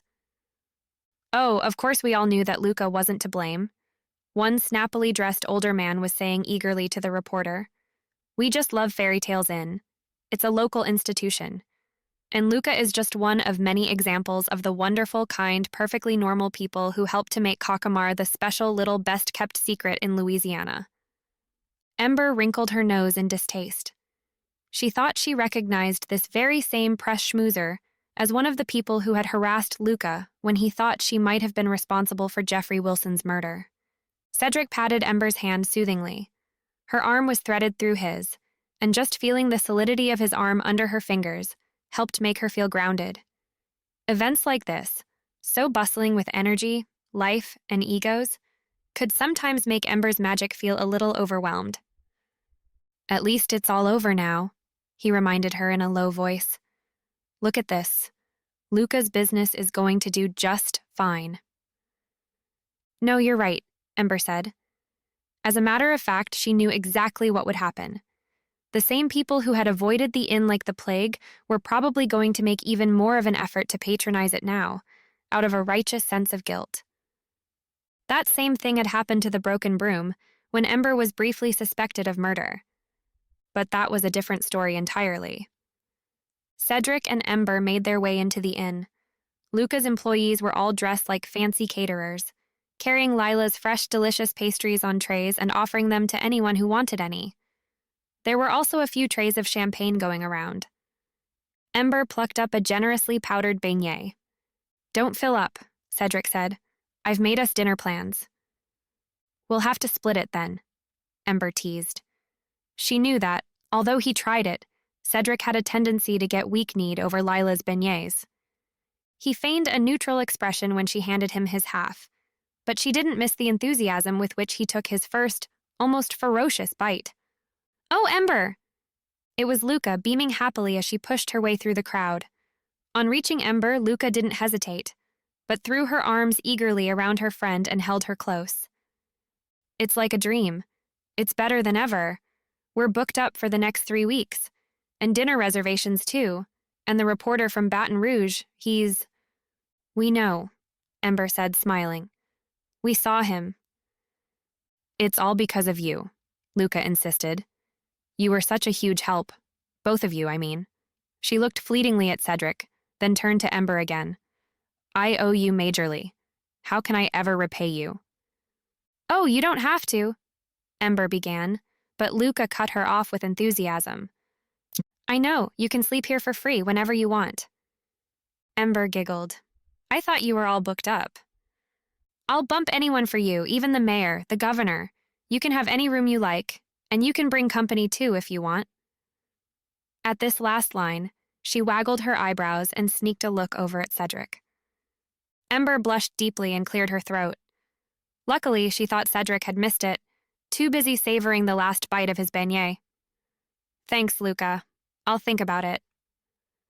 Luckily, Luka was in too much of a whirl to tease Ember all night. Before long, she moved on into the crowd, leaving Cedric and Ember alone. They mixed and mingled for a while, but before long Ember started to feel truly hungry. As if reading her thoughts, Cedric dipped down to whisper intimately in her ear, "What do you say we get out of here?" "Where are you taking us?" Ember asked, curiously watching the highway signs roll by. Cedric had mentioned reservations, but he hadn't mentioned that they would be going someplace several towns over. "It's a surprise," he said, smiling. The surprise turned out to be the nicest French restaurant Ember had ever seen. She expected to find a snooty host and a sneering waiter, but the staff lit up as soon as Cedric and Ember walked in, and they were given the red carpet treatment all the way over to their table. "Candles," Ember said, looking around nervously. "Is that a live harpist? Gosh, I'm not dressed nicely enough for this." She'd worn her nicest dress for Luka's opening, but now she felt distinctly dingy. "Don't be ridiculous," Cedric told her, taking her hands over the table. "You look amazing." Something about the vehement, intimate way he said it made her believe it. It was so like Cedric to be able to dispel all her fears and anxieties like that, with a few simple words and a squeeze of her fingers. The evening passed quickly and pleasantly, just the two of them and the gentle tones of the harp and the warm, sweet way. Cedric's eyes turned almost golden in the candlelight. The meal was heavenly and the dessert was even better, even if she did have to share it. Maybe it wasn't so bad sharing when Cedric was the person she shared with. When they left the restaurant, the staff all seemed to say goodnight a little too passionately. Ember puzzled that over the entire drive home. Cedric pulled up outside the pub and offered to walk Ember to her door. Normally, she would have said he didn't have to, but tonight she couldn't bring herself to demur. "What's on your mind?" he asked as they made their way side by side up to Ember's apartment door. He seemed oddly jittery beside her. "Oh, just those servers at the restaurant," she remarked, digging for her keys. "Did they seem strange to you when we were leaving? I thought they were acting kind of—" When she looked up, however, her breath caught in her throat and her voice died immediately. Cedric had dropped to one knee in front of her door. He was holding out a small velvet box, cracked open. A small diamond ring winked like starlight against the black velvet. "I've been trying to work my way up to it all night," Cedric said anxiously. "I was supposed to do it at the restaurant, but I couldn't get the courage up." Then, with an intensity and certainty that made Ember's heart race double time, he said, "Ember McNair, will you marry me?"